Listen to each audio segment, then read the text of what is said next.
Bismillah, alhamdulillah, salatu wa salam ala rasulillah. Assalamu alaikum wa rahmatullahi wa barakatuh. Welcome everyone to another one of our deep dive analyses on Muslim Skeptic Live. Inshallah, we're going to look at a very important conversation between Jordan Peterson and brother Mohammed Hijab. And this conversation happened just a short while ago, and I wanted to provide my reaction to it and my thoughts, do an analysis. But I got held up with a few different projects.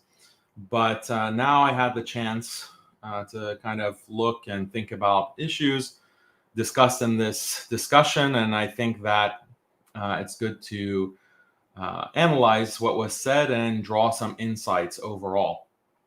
So hopefully it's going to be beneficial for you all watching, and you'll get some value out of it. I'll also be looking at the chat throughout the stream and highlighting any comments. I should be able to highlight super chats or any kinds of comments that are interesting while we're in this discussion. It's probably going to be a longer stream, but I know that some of you enjoyed that and appreciate the longer deep dives. So I wanted to provide that. And inshallah, we'll also have clips on the channel. Anything very interesting will be clipped for the channel, inshallah. So let me actually set up the whole discussion first of all, because there was criticism of Mohammed Hijab going into this discussion. And some people said that, hey, Mohammed Hijab, this is Jordan Peterson. He has violated Masjid al-Aqsa. He has basically joined forces with the Zionists. He visited Israel. He visited Jerusalem. I shared a picture where Jordan Peterson actually sat down with Ben Shapiro and Benjamin Netanyahu for a meal and a video. So should any Muslim really be sitting with such a person, such a normalizer of Zionism, someone who insults Islam, insulted Masjid al-Aqsa? And we had a discussion actually about it on Roundtable. You can see the clip on the channel. So should Mohammed Hijab even have had this conversation? So that was some criticism. There's another faction of critics, the liberal Muslims, who have to spew their nonsense and said, "Oh, Jordan Peterson is XYZ. He's a racist, white supremacist. Therefore, Mohammed Hijab shouldn't have a conversation with him." So just we ignore the woke mob, the people who have no sense. These liberal Muslims. They don't know what they're talking about. Like Jordan Peterson, a white supremacist. But as for the first criticism, I think that could be a legitimate criticism. The only problem is that this conversation that Mohammed Hijab had was before Peterson went to Israel and before it became very clear that he is fully bought in, fully plugged into the Zionist project. There were some hints of that, and I definitely denounced Jordan Peterson for his message to Muslims. If you recall, there was a short that we put on the channel where I tell Muslims, look, in the past, I appreciate some of Jordan Peterson's ideas on biology, patriarchy, gender differences, how hierarchy in human society is a natural thing. It's not just a product of social conditioning or social construction or culture. Actually, it's hardwired into the human being. These are important ideas because they push back against a lot of the nonsense that we see coming from the overall leftist mob, the liberal project. These were counterpoints to that liberal project, and I saw value in it. But as soon as he starts pushing the Abraham Accords, and he starts telling Muslims that hey, you're a problem because you're not being nice to Israel, okay, then you're basically a Zionist agent. So I thought it was clear at that point, but honestly, it wasn't definitive. But Mohammed Hijab has this conversation. I think overall it was a good conversation to have. But we have some commentary and points that we can bring up. And overall, I think Brother Hijab did a great job. He did a great job in the discussion. And you can tell that Jordan Peterson at certain points was cutting him off. So, and not letting him speak. So we'll see that and why Peterson is uncomfortable with hijab or any, traditional Muslim speaking about these crucial, critical topics. So I think Jordan Peterson's agenda is pretty clear. He is now with Ben Shapiro's Daily Wire. Ben Shapiro, of course, is a hardcore Zionist. I don't know why any Muslim would follow Daily Wire or support Daily Wire and Ben Shapiro. Yes, they have good points, but they're very basic points and they're very superficial points. Like, it's bad to force children to change their gender or facilitate children getting gender change. Yeah, okay, that's correct. The left is so woke. Their minds are so open. They're so open-minded that their brains are falling out. Okay, that's true. Do you have any more substance? Do you have any more message? What is the ultimate message here with the Daily Wire? And I think this is the problem that people have with conservatism and the political right, mainstream political right in the United States, is that it's fully liberal. It's just they're just putting out positions that are what Democrats were putting out 5 years ago or 7 years ago. They're fully on board with the liberal progress that is being pushed. So it's like the left wing are the hardcore liberals that are pushing like drag queen story hour, child sex change operations, or gender affirmation operations. They're the ones who are saying that basically everyone is a racist, no matter what. You're just inherently a racist. On all of this nonsense, they're pushing that agenda and demonizing religious people, demonizing Christians, Muslims. Then you have the right wing, and they're just 5 to 10 years behind. They're on board with gay marriage. They're on board with transgenderism as well, as long as it's adults. They're on board with feminism in general, no fault divorce, continuously empowering and expanding the rights of women, no matter what. They're on board with all of that. So that's all liberalism. So the so-called right wing conservative, what are they conserving? They're not conserving anything. They're on the same kind of slow march that the left wing is on. It's all the same boat. So that imagine a boat. The left wing is at the front of the boat, and the right wing is at the back of the boat. But the whole boat is moving towards more and more individualism, liberalism, maximizing freedom and equality at the cost of tradition, at the cost of culture and identity and religious values. So Daily Wire is all about that. Ben Shapiro is all about that. Jordan Peterson is all about that, especially now. You'll see he talks less and less ever since he joined Daily Wire about some of these traditional values, and especially regarding gender or feminism. Seems like that's not, approved the way that he was talking about it before. So, and the thing about Peterson is he's really pushing this Abraham Accords to Muslims. I think if Ben Shapiro tried to push Abraham Accords on Muslims, it wouldn't have been very successful because he's just an open Zionist. But with Jordan Peterson, there's some plausible deniability.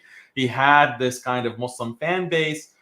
maybe he would be a better vector to the Muslim community to push these Abraham Accords, the idea that Muslims really need to drop their traditional Islamic teachings. They really need to unite with Christians and Jews on a shared religion, like a unified religion, the Abrahamic religion. And Muslims need to just embrace Zionism as a reality and normalize Zionism and forget about Palestinians. Like Palestinians, well, they are extremists, they are terrorists, and they are going to get what's coming to them.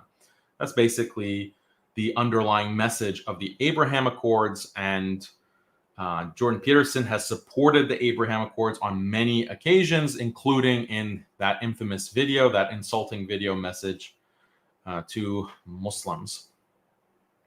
So we'll see. Hijab is going to call him out on some of these issues, which is very good. We'll talk about that in more depth as we start watching this, inshallah. So let me just press play.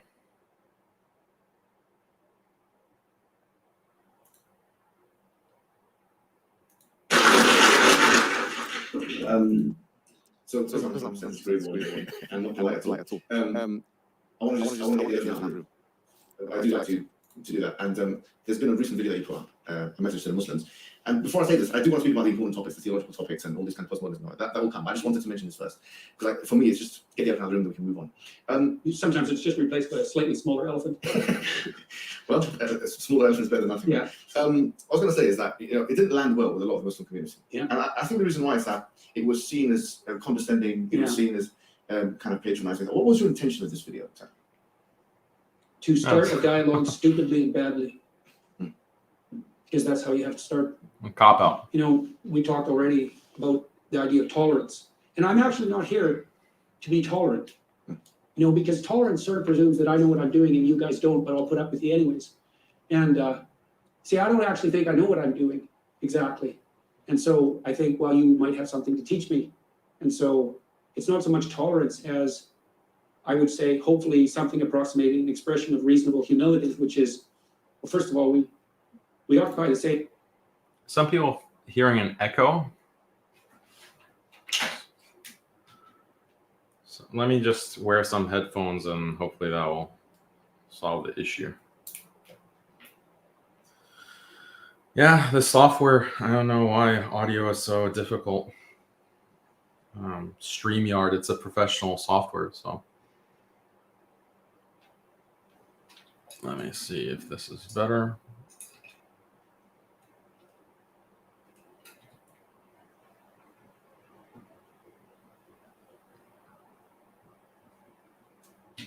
Yeah, we see Mohammed Hijab comes out swinging, starts immediately talking about this message to Muslims. And the first thing that Peterson says is self-deprecation, like, oh, it was stupid. Well, that's a cop-out. So I'm not really impressed with the response so far, but let's see what he has to say. So can you guys, is the sound better now? I actually think I know what I'm doing exactly. And so I think, well, you might have something to teach me. And so it's not so much tolerance as, I would say, hopefully something approximating an expression of reasonable humility, which is, well, first of all, we occupy the same space. And as far as I'm concerned, it'd be better if we got along. And we've all had our own revelations, personally and let's say socially. And we don't know how to integrate those revelations. And that's rough, that's hard. And so I'm here to listen. And the message was preposterous in some sense, although not much more so than the message I made to Christians, which I wouldn't say was exactly flattering. Mm-hmm. And, I thought it would probably ruffle some feathers, but I thought it might also initiate a dialogue, or at least further it. And that has happened, certainly there were many people who were irritated at me and thought that I was being condescending, and I wasn't trying to be, because I do have a lot of people who are paying attention to my lectures around the world on the Islamic side, which is quite surprising to me, especially with regard to the attention that's being given to the biblical lectures. And I don't take any of that for granted. And I wasn't trying to either capitalize on it or interfere with it. I was trying to do the next stupid thing that might move things forward a bit. And it's actually worked, I would say. Well, first of all, I am here, and I know that's not a direct consequence of that message, but at least it didn't break it. And there have been many other Muslim groups who've reached out to me in a serious way, at least in part because of that. And so I think we have to understand that we're going to stumble into each other a fair bit if we actually try to talk, because of all the elephants and the snakes that are lurking under the carpet. And I think it's a very good thing to get them out in the open. I'm a very agreeable person, as it turns out. Yes, I know it's to my detriment, but I wouldn't have guessed, to be honest, that you're very agreeable. Yes, it's one of my major character flaws, but I don't like conflict at all. But the reason I would say I'm prone to engage in it is because sometimes what's under the carpet needs to be revealed, because it's going to cause a lot of trouble if it just sits there and brews or broods and multiplies. And so it is one of the advantages of disagreeable people, having them around, because they will haul things up for inspection that everyone else might be loath to confront. You know, the downside is, well, you might do that too often, you know, and that's a hard thing to get right. So I'm not here in a spirit of tolerance. I'm here in a spirit of ignorance. And I'm hoping, see, the other thing I've been thinking through, and you guys can tell me what you think about this, is it seems. Do you guys understand anything about that? Like, this is going to be a problem. That in the situation we're in now, sort of globally speaking, that it would be useful for people of religious faith to note that there are other people of religious faith with whom they have much in common, one of them being religious faith, and that they are also confronting, as people of religious faith, a world that is attempting to, let's say, shake itself free of that. And so it isn't exactly obvious to me that it's a great time for people of religious faith to concentrate on their differences, given that there are perhaps more important elephants to address, let's say, or fish to fry. And so I'm very ignorant about the Islamic tradition, and I'm trying to rectify that. It's very difficult. I mean, so he's saying that it's not good to focus on our differences at the time because there are bigger fish to fry. What are these bigger fish? That's what I'm interested in. And he doesn't really give a straight answer. You can already tell that this is going to be a slog. This is going to be very difficult to stay awake on when he goes on these long monologues. But give us a straight answer. What are these bigger fish to fry that we have to put our differences aside? Because I actually agree. I do think that Christians, those who actually care about God and they care about religious tradition, they care about the Bible, I think that there can be an alliance between Muslims and Christians like that. And even other groups, even Jews, even Hindus, even Buddhists who care about traditional values, there can be an alliance, and that's perfectly valid to ally and have a sulh, have a peace agreement to work together against a bigger issue, a bigger problem, a bigger enemy. And what is that enemy? I have an answer. So let's hear what Peterson says, and I'll give you my answer. Difficult to step outside your own culture and to really understand someone else's. And I'm under no illusions, I hope, about the degree of understanding that I've managed, but I have tried to understand what we might share in common. And that's crucial. And so certainly one of the ideas that we all share in common on the religious front, let's say, is that there is an ultimate unity that should be placed above all else. And so that's part of the great monotheistic tradition. And I'm going to speak mostly as a psychologist rather than as, say, an advocate of the Christian tradition, because it is. I mean, that's very telling. So he glossed over. He didn't tell us what the big fish is to fry, unless he means like achieving this unity, this monotheistic unity, this Abrahamic unity. That's what he means. So unity for the sake of what?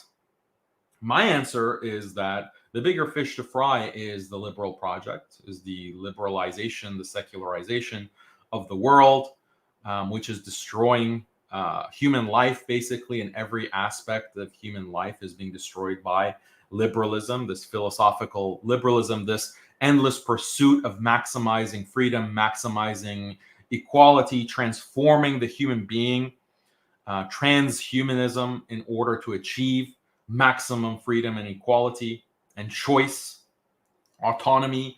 This is destroying the human race. It's not something that's just affecting Muslims, just affecting Christians. It's also affecting atheists. It's also affecting Hindus. It's also affecting every single person on the globe. This is a huge existential crisis because if trends continue, the human race will cease to exist.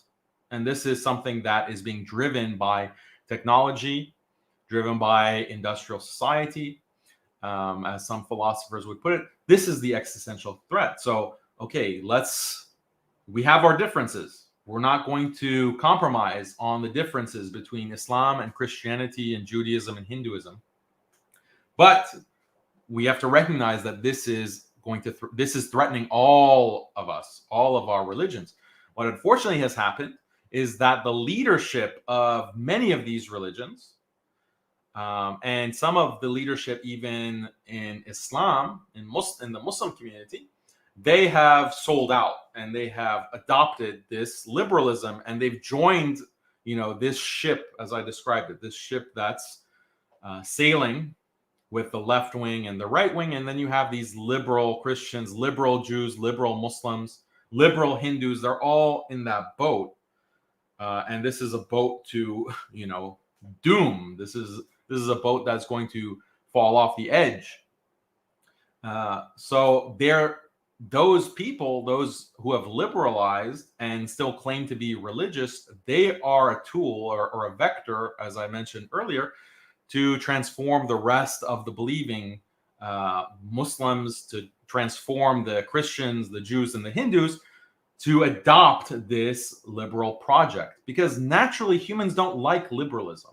Naturally, liberal secularism is something that is so contrary to human nature. It is, and this is ironically something that Jordan Peterson has hinted at, because when he points to hierarchy, when he has in the past pointed to patriarchy, this is something natural. People naturally organize themselves into these kinds of hierarchical groups of authority. It's not just this idea of, everyone is on the same level, everyone is equal, husband and wife, parent and child, everyone's at the same level. That's not natural. So if you have a system that is imposing that, it has to be imposed because humans won't naturally adopt it. So Jordan Peterson, along with these sold out liberal Christian preachers, Jewish rabbis, compassionate imams in the Muslim community, he is pushing this kind of liberalization. And so he's part of the problem. He is part of the beast, basically. And Muslims, hopefully, they've recognized that. But what about the Christians? What about all of these Christian fanboys that Jordan Peterson has? Obvious to me that let me kind of push back a little bit on that one, because you're an individual, like obviously in your news book, you're talking very categorically about precision. And I would say you're an individual that is very precise. You're categorized, like if I was to say anything, I would say that you're an individual that's scrupulously meticulous in exactitude and, I don't know, meticulousness or whatever, yeah? So you speak and you think about what you're going to say before you say it. That's what you're known for. In fact, if someone says something which is kind of off the market a little bit, you pull them up for it, right? And usually because I don't understand it then. Yeah, no, for example, like the Kathy Newman interview, like the assumptions and the questioning that she had when she was questioning herself, you pulled her up on it. And that's why it became so popular, the discussion was so popular. And you're a clinical psychologist. So what I was going to say is this, like, for example, if I were to make a video, right? I say it's a message to to white Canadians or something, yeah? Yeah. And I said, it's hard to talk to them. And I say, look, sensitively, why don't you reach out to some Russians, or, heaven forbid, reach out to Black Africans or First Nation people, whatever it may be. How do you think the community of white Canadians, let's say for the sake of argument, will react to that kind of message? If it was you? Yeah. Well, you're pretty disagreeable, so you'd probably get bit back a lot. Yeah, but exactly. I don't, it's hard to say until you do it, Yeah. I mean, I have reached out to other So the cop-out. Let's say I did an interview with a friend of mine who's a Native American carver who lives on the West Coast. And, I'm not very happy with the narrative that's being promoted in Canada, which is that the European settlement of Canada is best viewed as genocidally colonial. And having said that, my friend, this carver, was in a residential school in Canada, and the residential schools were put forward by the government in an attempt, and other institutions in an attempt to separate the indigenous children from their families and then socialize them rapidly according to European norms. And there was some positive motivation for that. And sometimes that helped and worked. But yeah, one the of things that positive did happen was motivation. that some schools were, let's say, So he just acknowledged, you know, European socialization. Yeah, that's the liberal project. And he acknowledges, as a good liberal would, that, you know, there's positive aspects of that. So, you know, when the woke mob criticizes white supremacy, and they criticize, you know, the genocide of indigenous people, they have a point. Don't get me wrong. You know, I don't want to be too dismissive, because that is absolutely correct, because the original ideology of the Enlightenment and liberalism, philosophical liberalism, was white supremacy. The white man is superior in terms of his intellect, in terms of his curiosity about nature, his ability to do science, his ability to innovate new technologies. The white man, that's why the white man was enlightened first. The white man discovered the value of progress and reason first. The white man was the one who realized the delusion of believing in scripture and believing in the idea of revelation and obedience to God. The white man was the first to discover that. That's why the whites have this burden, white man's burden, to spread to spread these values of civilization and progress and science and freedom and equality. This is the white man's burden. And this program that he's talking about with the indigenous in Canada, that's part of that program. The colonial project in the Muslim world is part of that program. And the genocides that happened in North America and Africa and Australia, those are all part of the program. Why? Because this is the mentality of the Enlightenment thinkers. And if you want more information about this, I highly recommend you check out a video on our channel, which has been censored by YouTube, not surprisingly, because it criticizes liberalism in a very strong way. Check out our video, MGAP, the Muslim Genocide Awareness Project, on the genocide or the initial genocide of Algeria. And look at all of these liberal thinkers, like Alexis de Tocqueville, who are justifying genocide and saying, yes, genocide is necessary because we have to eliminate those who are going to stand in the way of progress. And the greater good justifies acts of genocide, acts of wiping out entire people. So check out that video on our channel, MGAP, the Algerian genocide. It's a great video if you haven't seen it already. And you'll see all the proof. You'll see all of the receipts. Invaded by people of a pronounced pedophilic and sadistic bent. And my friend ended up in one of those schools, and his life was so dreadful that you can't even hear about it without serious emotional damage. And so, you know, I went forward with that discussion, and it was very contentious, but it went very well. And it told a story that was true and needed to be told. And so, you know, you step into foreign territory at your peril, that's for sure. But, you know, and it was relatively difficult for me to arrange for this to be a possibility. Yeah, of course. But my thought, again, because I'm trying to look for what we have to offer each other rather than what divides us, I thought it was worthwhile. In an economy as volatile as this one, it's important to have control of a gosh. big purchase like a new car. That's where This is an ad that is just in the video. So Jordan Peterson is really making the big bucks with whatever this is. Let's just forward.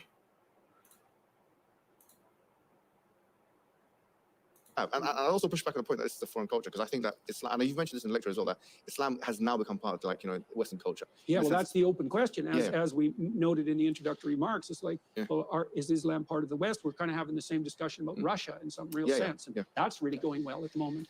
Yeah, so there's that part. But what I would say is that, you know, if there is a bloody history of Western colonialism, and that's almost undeniable. Like, for example, look at Algeria, for instance. Algeria, when it was annexed by France, there's no dispute. There's no dispute in what happened there. So the issue, like, I'm giving you one example of many. The Spanish colonialism of Latin America, for example. There are things that happened, and I'm not saying that's not things that happened on only just on the Western front. there are things that happen on the Muslim front as well, of course. This is true. Yeah, no doubt about it, right? No, I'm not going to stand here and defend the Muwahidun who came and were very intolerant to Jews and Christians and kicked them out of their homes and so on like that, who existed in Spain as well, in fact. So the point is, I feel like, I don't know, as a psychologist, I think my question would be to you, don't you think, is it of any benefit to be concessionary in this regard? Like to start off a discussion by saying, like, we know that these are things that could cause resentment. Right? Yes. Because, like, for example, I know a lot of Algerian people, and this is very clear in their historical memory. Yes. And the accusation will be that the West have colonial amnesia here. They are not taking into account what they've done. I'll be honest with you. Well, they don't even know how. Well, okay. So, do you see what I'm saying? Yeah, well, absolutely. I mean, look, here's how I would address. No, so this is an excellent point by Brother Mohammed Hijab. He's pressing Jordan Peterson, who tried to evade the question with an anecdote that answered nothing. And even in describing that anecdote, he reaffirmed the idea that, well, some parts of European socialization programs were good. But Mohammed Hijab is pushing him on this. Well, what about all of this colonialism? What about all of this genocide?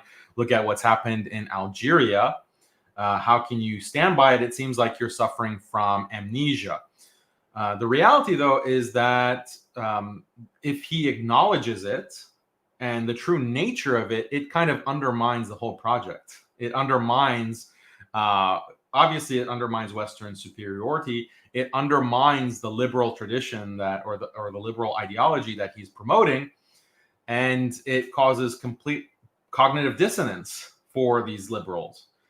So he has to either have amnesia or avoid the question or try to justify it. So let's see what he says. That psychologically. In many of the mythological stories that I've read, there is the motif of the evil uncle.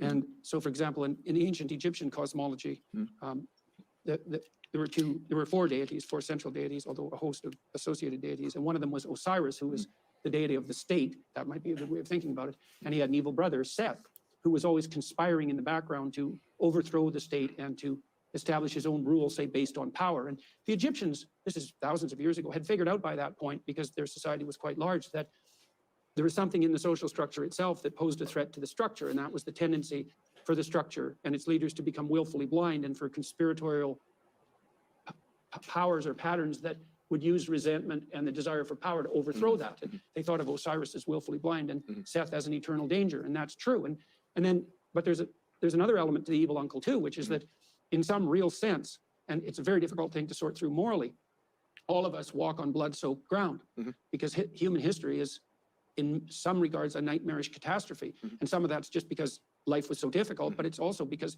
people did unbelievably cruel and malicious and deceptive, committed unbelievably cruel and atrocious and deceptive acts. And so we're all stuck with this problem that here we are in relative peace and harmony so far, although we seem to be doing everything we can to try to disrupt that at the moment. And part of the price that's being paid for that is an endless litany of historical catastrophe. And then we all have to face up to, well, what does that mean for us in terms of our individual responsibility? And how do we construe ourselves and our society in light of that fact? And we could. This is his strategy. Is like, oh, well, you can't really blame Europe. You can't really blame the West for all of this genocide, all of this colonialism, because guess what? We're all guilty. All traditions, all religions have blood on their hands. All civilizations have had the blood on their hands. So, why you can't point fingers. You can't really point fingers. So this is dishonest, actually. It's historically not based in fact, because there are some civilizations and some ideologies that are far more bloody and far more destructive than others. And you can compare and you can do an objective analysis. And when that objective analysis is done, and Brother Mohammed is going to bring up one citation for that, which is a very good citation, liberalism loses. Liberalism is at the top in terms of how bloody and how barbaric it has been and how much killing it has done. So in one sense, Peterson is right, but he kind of says it in a very stupid way. Yes, every civilization has gone to war. Every civilization has endorsed some form of violence. But are we that childish to think that, oh, any kind of violence or anything that is violent is inherently wrong? No one believes that. No one accepts that. Even within the most civilized, quote unquote, places in the world, violence is acknowledged as necessary because you have a police force that is there to violently, if necessary, stop crime. That's violence. The police are carrying weapons, right, in order to uphold justice. Violence is necessary, and all of these nations have military force. Even the UN, the United Nations, they have peacekeepers. The peacekeepers do what? They have weapons, not much compared to other countries, but they have force that they will try to use as well. And I mean, the main force that they use is not through military force, but through sanctions, through the security councils that they will sanction different countries and try to starve them to death. That's also a form of violence. So violence is something that is ubiquitous. You cannot escape it. So this is a really juvenile point from Peterson. Oh, the world, we're aspiring to a world of zero violence and complete peace and harmony. Okay, even in the societies that have peace and harmony, that peace is supposed to be a just peace with justice. And you can only uphold justice and impose moral law on people, whatever that moral law may be. Is it a Christian law? Is it Muslim, Islamic law? Is it Judaic law, or is it atheist law? It has to be imposed by force. That requires violence. So this is a silly argument and another attempt at deflection from Peterson. So maybe the left woke Bob had it right. Peterson is an apologist for genocide. He is an apologist for white supremacy. And go back and forth continually about whose historical atrocities were worse. Yes. And that's a rough contest because, the devil is definitely in the details there. And then it also brings up the other problem, which is, well, when the Spaniards went to Central America, a lot of the bloodshed they produced, or the death they produced, was actually a consequence of the introduction of disease, because that took out about 95% of the native population in the Western Hemisphere. And then the conquistadors were, well, maybe they weren't the finest representatives of the highest flowering of Western civilization. We don't know to what degree they were the sort of thugs that couldn't get along at home and went out adventuring.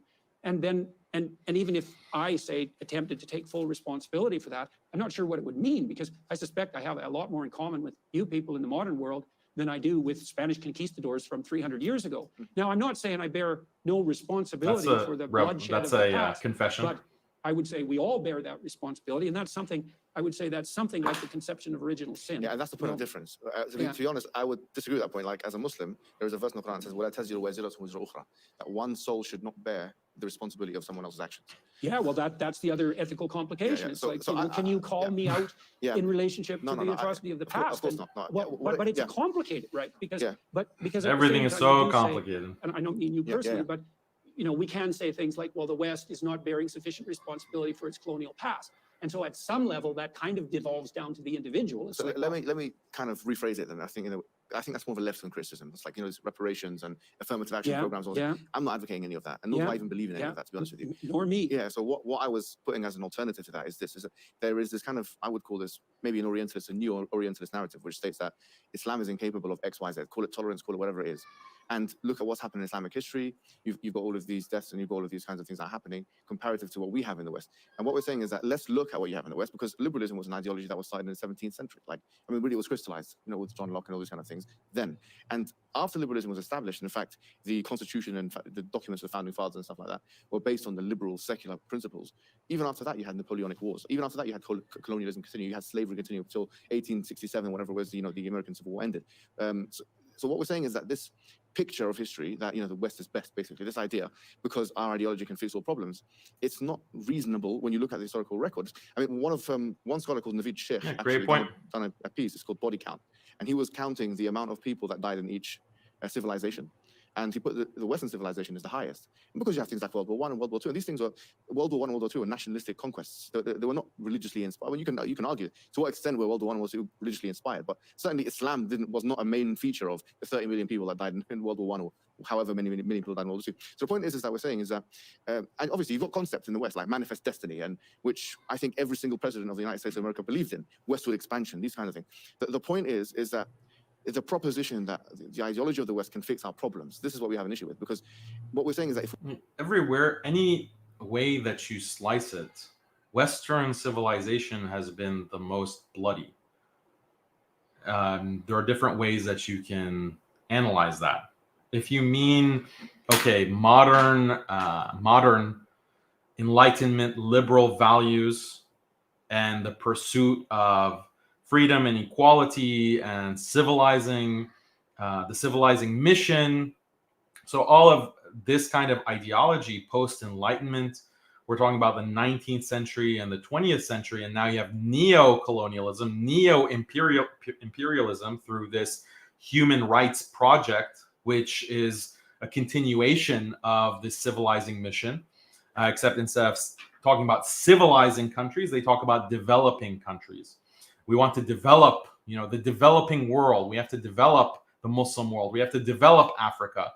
What they mean when they say that, and with these modern human rights NGOs and different countries like the United States saying that we need to spread human rights and develop these countries, that's the same thing that Alexis de Tocqueville was saying to justify the invasion and genocide in Algeria.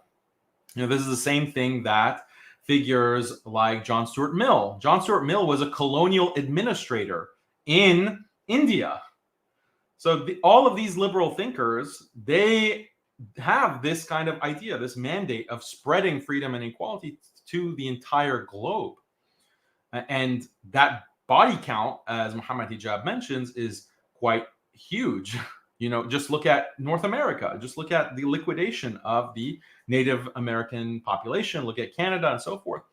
So the body count is quite massive. But okay, people will say, well, what about Christianity? Okay, well, even in terms of Christianity, the body count is very high, much more than Islam, much more than other religions.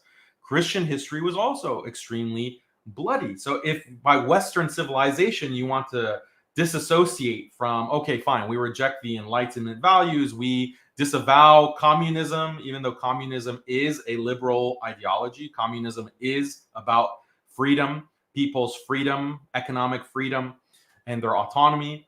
You want to disavow the bloody communist history. You want to disavow all of these kinds of secular wars, and then you want to focus on Christianity. Well, Christianity was extremely bloody as well. And then you'll have these white nationalists, and I even debated one of them. They'll say that, no. Western civilization is a white civilization. Okay, whites, if you want to talk about the ethnicity of the Indo-Aryan race, that's extremely bloody. Extremely bloody. Look at what the Aryan race did to, Persia when they invaded Persia, when they invaded India about 3,000 years ago, I believe. When they invaded Europe, there was an indigenous European population that was wiped out by the Indo-Aryans. So, and then what about the descendants of the Indo-Aryans, such as the Greeks, the Romans? How many people did Alexander the Great slaughter? How many people were killed by Alexander the Great's conquests into Asia, all the way, to basically the border of the subcontinent, Northern Africa? What's the body count of that? If we want to talk about the white civilization, the white race. So every way that you slice it, Western civilization is extremely, extremely bloody. So this is a very good point from Brother Mohammed Hijab. Peterson just wants to avoid the whole bone of contention. If we look at the historical record, there is no evidence of that. In fact, what it's shown us is that there's more bloodshed. Individualism has caused more death. Like, with all due respect, I know that you do cherish individualism. I'm not saying everything is bad about it, but when you have a society deplete of a communitarian ethic, is bereft of a communitarian ethic, then you can have these issues. And so these are conversations, and I think you are moving towards the communitarianism. In your newest book, you were talking about institutions and these kind of things, and the respect for tradition and these kind of things. I'm not sure if I'm reading you correctly, but these are the kinds of conversations I think we need to have. But on that point, I think I don't want this to be interrogative. And I just want to interject one thing, because I think it's important. I think, Jordan, you're very kind. Who's this guy? And I understand. I also watched The Message to Muslims, and I thought there were some problems with it, definitely. Okay. But when you said there's an elephant in the room that I want to address, my mind immediately went to videos I've seen of you with some of your friends in the street, and suggesting violence and suggesting aggressive actions against other communities, which in the West is something that, let's say, in Canada, people don't do that. And that even though there might be civil conflicts, we have a state. We don't do that. In Canada, we don't do that. Which is not completely perfect, but which functions to install the rules. So when I see someone in the street surrounded by men wearing masks, who are talking about, I get scared. If these I get really out, scared. they're going to see us, and we're going to be there, and I'm looking for Jews, and we're talking about blood, and there's these very strange behaviors that I think it's very strange behaviors. I just remember you talking to police about Jewish people. Yeah. I'd like to get an exact quote. In case I don't remember. I recall. Well, the other one, the one that I definitely saw that you. I mean, who is this chud? He just pops into the chat and starts accusing Mohammed Hijab of like calling for blood. Like that's his only contribution. He just pops in. In Canada, we don't do that. We don't. We're good little boys and girls in Canada.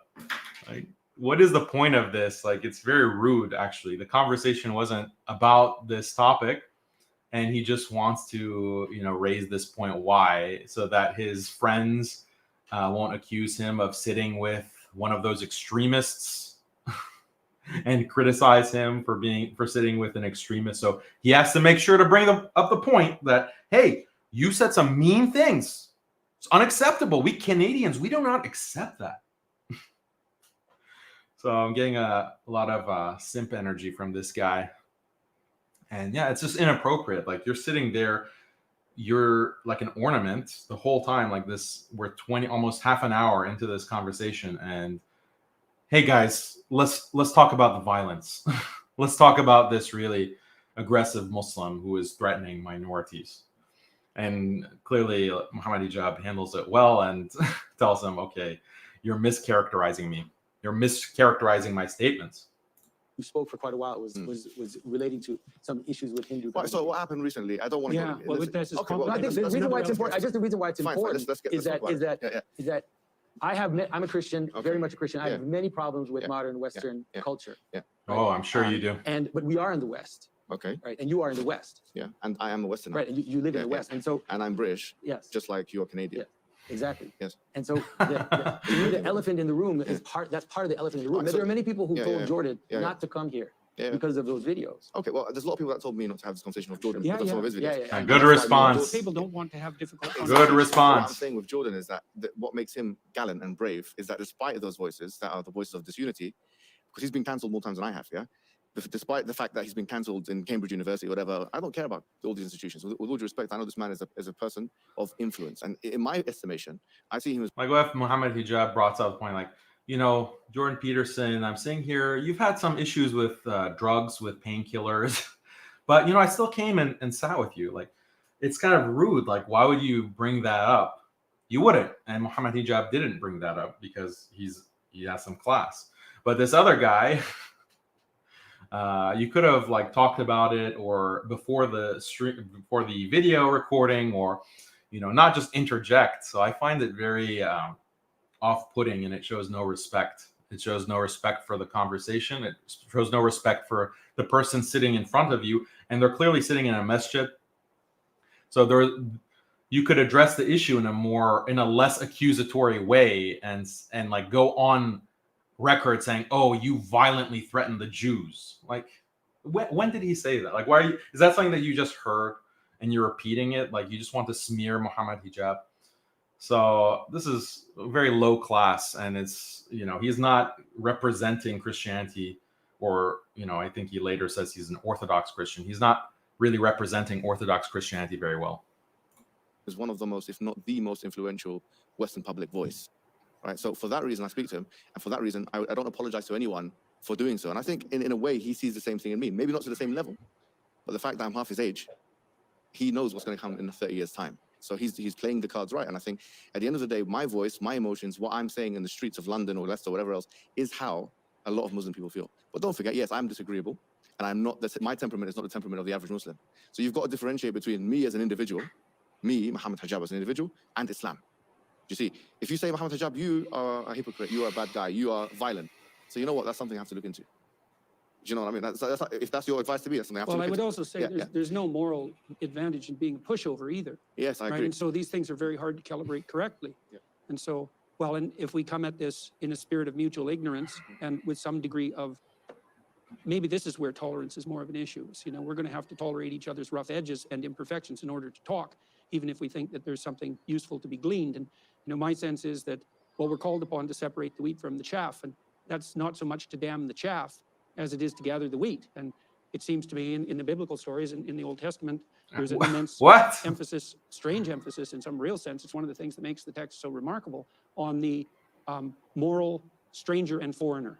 And so when the society is unstable and shaking in a variety of ways, it's often the moral foreigner who comes in with something wise to say. And I think that's definitely true of those biblical narratives, and it's very interesting that they point them out. But I think it's also true practically. It's like, it's not as if any of us, like, we want to have faith in our faith, and we need that because it keeps us together individually and it unites us socially. But then if we insist that if I insist that my faith, which is more like my pride in my own belief, is 100% correct, then I've confused myself with my faith. I've confused myself with Christianity, or perhaps you've confused yourself with Islam. That's a big mistake because. So let me ask you both a question then. So he says that like believing that your religion is true is a big mistake because it's just egoism.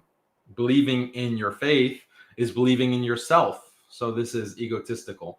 I think in the first Mohammed Hijab discussion that he had with Peterson, he also brings up this point, like, but this is, you know, isn't this like leading to subjectivism? Isn't this leading to a kind of nihilism or a kind of, what's the word? Post-modernist, post-structuralist, nothing. You can't believe anything. And I think Mohammed Hijab is going to point out that, well, you seem to have a lot of certainty in other concepts, like the certainty in science. So isn't this a contradiction? Why isn't your faith in science just an egoistic faith in yourself? And why don't you characterize that as a big mistake? We can talk about, by the way, one clarification with the question. I've never asked for violence. And that's an accusation I think that needs to be, you need to look back at, because I've never said, let's go and do violence. I said that if such and such group come out again, which were a group of armed people, then we'll be there to defend the community. I've never said in my whole life, and I'll challenge anybody to find anything that's opposite from what I've just said. Now, that's one thing. Second thing I'll say is this, is that, and if it was a violence issue, if I did say that, what's happening with the Metropolitan Police? Why am I not behind bars? Why have there not been a single investigation? It is 210,000 people have watched the video, unless the police have put their, you know, fingers in their ears, or that they are, if you want to accuse the police of, you know, negligence or incompetence, that's a different story. Let's go to the second point, because you're saying now about this basically dogmatism. Let's just call it for what it is. Like, you know, what's pride in dogmatism, right? And that's something we all have to watch, because it's a hard line to walk, because you want to be an advocate for your faith, but what in the world do you know, right? You're ignorant beyond comprehension. Let me ask a question, and both of you, this is a question to both of you. Is there an ultimate purpose of life? Yeah, sure. What is it? What we're doing here. Which is what? Hopefully trying to make peace. Is that enough? We'll see. Yeah. Okay. What's peace? It's better than the alternative. What's the alternative? Hell. Okay. Which we're toying with. I don't mean us. Well, us too. That's for sure. But you know, things are shaky at the moment on many fronts, and we have this opportunity in front of us, all of us, to have a very abundant world, right, where everyone has enough, and maybe more than enough. And we're shaky about that. We're not sure that that's acceptable, and we're not sure everybody should have it. We're not sure everybody deserves it, and even ourselves. And we're retreating into our corners in some real sense, and we're not addressing the elephants under the carpet. And you can't do that. Like the things we're discussing contentiously now, you know, they make for rough conversations, but they make for a lot rougher streets if you don't talk them out. And you have to do that in a spirit of ignorance. You know, like I was hoping to come here today and, well, and listen, I talk a lot. There's my flaw, you know, but I don't know how to feel the right way forward. I think part of it is, well, first of all, to find commonalities. We believe in the fundamental necessity of a uniting book across the Jewish, Christian, and Muslim faiths. That's not nothing. Like, that's a strange. We believe in the fundamental necessity of a uniting book. I don't get that. Who believes that? That's the Abrahamic religion. This is coming out of the Abraham Accords, pushing this idea that it's all one unified religion, one unified book. And he just states it like it's known. So is that the elephant under the carpet? I don't know how you're getting elephants under carpets, but that seems out of the blue. It seems very abrupt that that statement that he just made is just ridiculous. Like, it's very jarring. So I don't know, like, did he expect to say that and no one would object?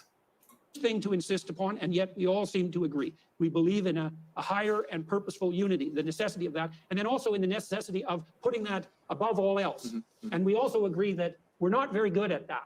But that's the hardest one to get, is that Putting it if you above do all else. claim in some sense to worship the highest in this monotheistic sense, that doesn't mean you're very good at it. And that's a hard pill to swallow, especially when you're trying to also be a courageous knight of your faith, let's say. It's hard to be properly humble in the face of the divine, but that might be in some sense the proper command. I mean, the fact that Islam means submission is a reflection of that in some sense, right? Just remember who's God here and who isn't. And that's a very hard thing to keep in mind. So when I listen to you, you disagreeable character, I'm trying to separate out the wheat from the chaff, you know, because there's no doubt I have many things to learn, as I learned to some degree. Honestly, I appreciate this part of, like, you know, I learned from your humility, honestly, the way that you come across. And once again, I do appreciate both of you coming here, you know, and I appreciate this agreeability as well. Like what you've said there is good. I deserve the accountability just like he does. I don't want to be a person who, you know, can't dish it out, who dishes it out but can't get it himself. I deserve it. What I wanted to say is this to both of you. I want to do a thought experiment, yeah? And so imagine you're going to sleep. I don't know where you guys are staying now, what hotel you're staying. You're watching my videos, you know, with me with the masks and stuff like that before you go to sleep, subscribe on the channel, whatever you do, yeah? And now you're, after you've, you know, put the dislike and done your negative comments, which I deleted already and put it in the trash, which is what you do with tweets, and, you know, we can talk about that later. But after that's all happened, and you've gone to sleep, you both go to sleep now, right? You wake up and you find yourselves on a ship, yeah? And people are eating food, people are drinking, people are this and that, and so these things happen. Now, what would be the first questions that you would ask people around you? Would you ask things like, how did I get here? Where are we going? Are these? Those seem like the first Yeah. good. Those are good questions to ask in general. Where are we? How did we get here? And this is where are we going? Beautiful. That's what I wanted to actually get to, because this is what Heidegger, you know, Martin Heidegger, he's a controversial figure in his own right. Okay, but he described this as the thrownness of life. Yeah. Because we're chucked into life. We're thrown into life, right? So the fact now that we're in this world, these questions that we would be asking if we were on a ship and we're just chucked on a ship are the same very questions, like you said, you know, that we would be asking if we were in this world. Where did we come from? Where are we going? I think if we can't get these two questions right, nihilism will persist. You're a nihilistic expert. You've spoken a lot about nihilism. I think if we can't get He's those a two... counter-nihilistic expert. I'm not a nihilist. If you want, ask what I think my purpose, the purpose is to be united with God. He didn't call you a nihilist. Yeah, beautiful. Okay, so from the Islamic perspective, it's this, He right? didn't call you a nihilist. First of all, ask these three questions. Where did I come from? Where am I going? What am I doing here? What is the purpose of life? What is it? And the answer is, we came from a creator, okay? So we can approach this in whatever argument you like. I'm doing PhD in contingency argument. You can do anything you want. You can do it, for example, through the fact that the universe is regular and stable and uniform and possesses life. What's the best explanation for that? Is it knowledge or not knowledge? So we say it's knowledge, right? Or we say it's a creative capacity of some sort. We came from this creative capacity. We came from this knowledge force, right? So that's the first thing we say. We came from this force, this higher power. Where are we going? We're going back to the higher power, right? And we're going back to the higher power with our deeds, which we have to be responsible for, which is exactly the hallmark of what you stand for. And that's, I believe, genuinely, that's why you're asking why are so many people listening to you. Because we reject original sin, with all due respect. Original sin says that one man, gave us a sin, the other man took it away. Basically, I mean, we're fallen creatures, and then Jesus, you got to believe in the sola fide. You believe in whatever you know what. I'm Orthodox, so I don't believe that. Oh, fair enough. Okay, fine. I don't believe in original sin the way you described it, Oh, but that's fine. Fine. No worries. Eastern Orthodox, yeah? Yeah. Okay, fine. But the issue is that this... I didn't say I believed in it either. I just said that the concept of original sin is an expression of this problem that we're describing, which is that we're all burdened with something approximating, well, the thrownness and this ambivalent relationship we have with the atrocity of history. And that's worse, because if you study the atrocity of history with any degree of seriousness, you have to take account of the fact that people like you did it. And you might think, well, I wouldn't do it. It's like, yeah, No, I get you. I wouldn't be so sure about that. For sure. I mean, like, you know, you were talking about the kind of, you were talking about the suffering. And obviously one of the major sufferings is the Holocaust. I was reading the book Meaningful Life from Viktor Frankl, I'm sure you're aware of it, where he then produced logotherapy and all these kind of things. And it goes back to what Nietzsche said. You know, if you have a why, almost any how is possible. You know? Bearable. Yeah, if you have a why, almost any how is possible. So it goes back to, everything goes back to purpose. Logotherapy. Yeah, just, if you have a purpose, then everything is possible. That's why I think that you can do the best as a human species, yeah, in the human condition, if your purpose is transcendental. It's higher than the physical, the material.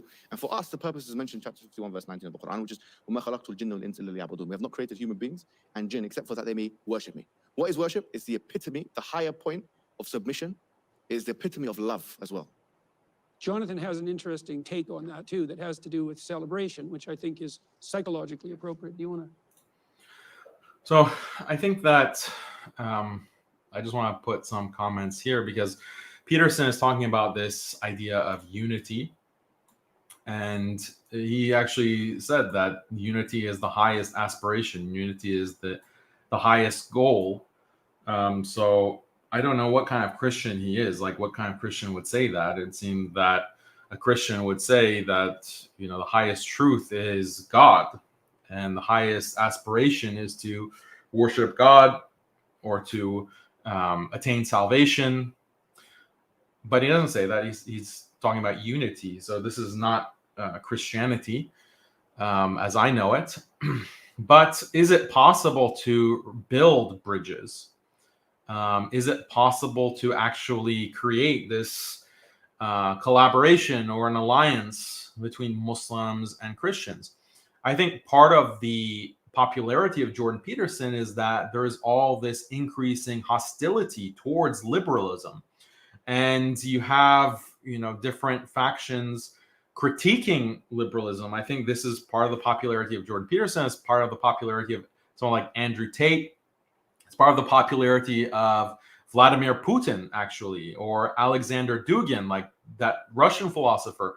You have this increasing hostility towards liberalism, but how do you approach it? And there seems to be two different strategies. You have the Jordan Peterson strategy, which is kind of a controlled opposition. And then you have a more critical strategy that is represented by the thought of someone like Alexander Dugin, or, you know, someone like me, who is proposing that, look, yeah, there is commonality between Muslims and Christians, but it's not on the basis of, oh, you know, peace and love.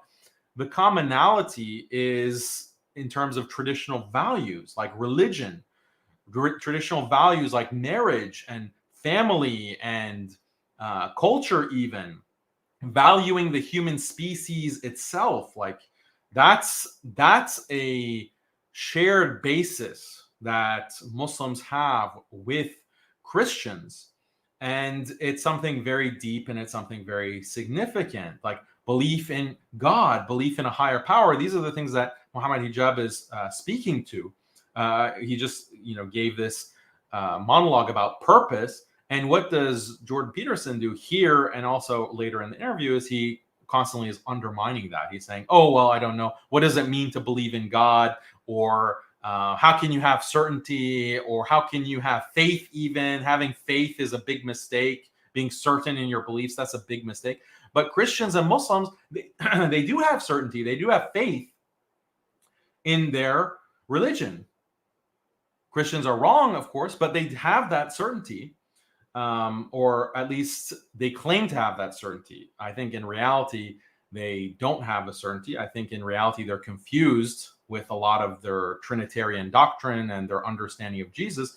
Inside, they have that kind of doubt and confusion, but at least on the surface, they will profess to believe deeply in their traditions. And that's something that Muslims can appreciate, that you are going to talk about God as the truth, that God is true. It's not just a cultural creation or a product of evolution or a figment of your deeper subconscious as a psychoanalyst, like Jordan Peterson would claim. So this is a shared basis. So this is one strategy, looking at these illiberal values as a shared basis. The other strategy, the Jordan Peterson strategy, is interfaith. It is, Muslims and Christians, we unite by forwarding this kind of liberal reform of religion. We have to get rid of, the violence, and we have to get rid of the intolerance, and we need to focus on science and helping the poor. And, that's what we have to really focus on to unite.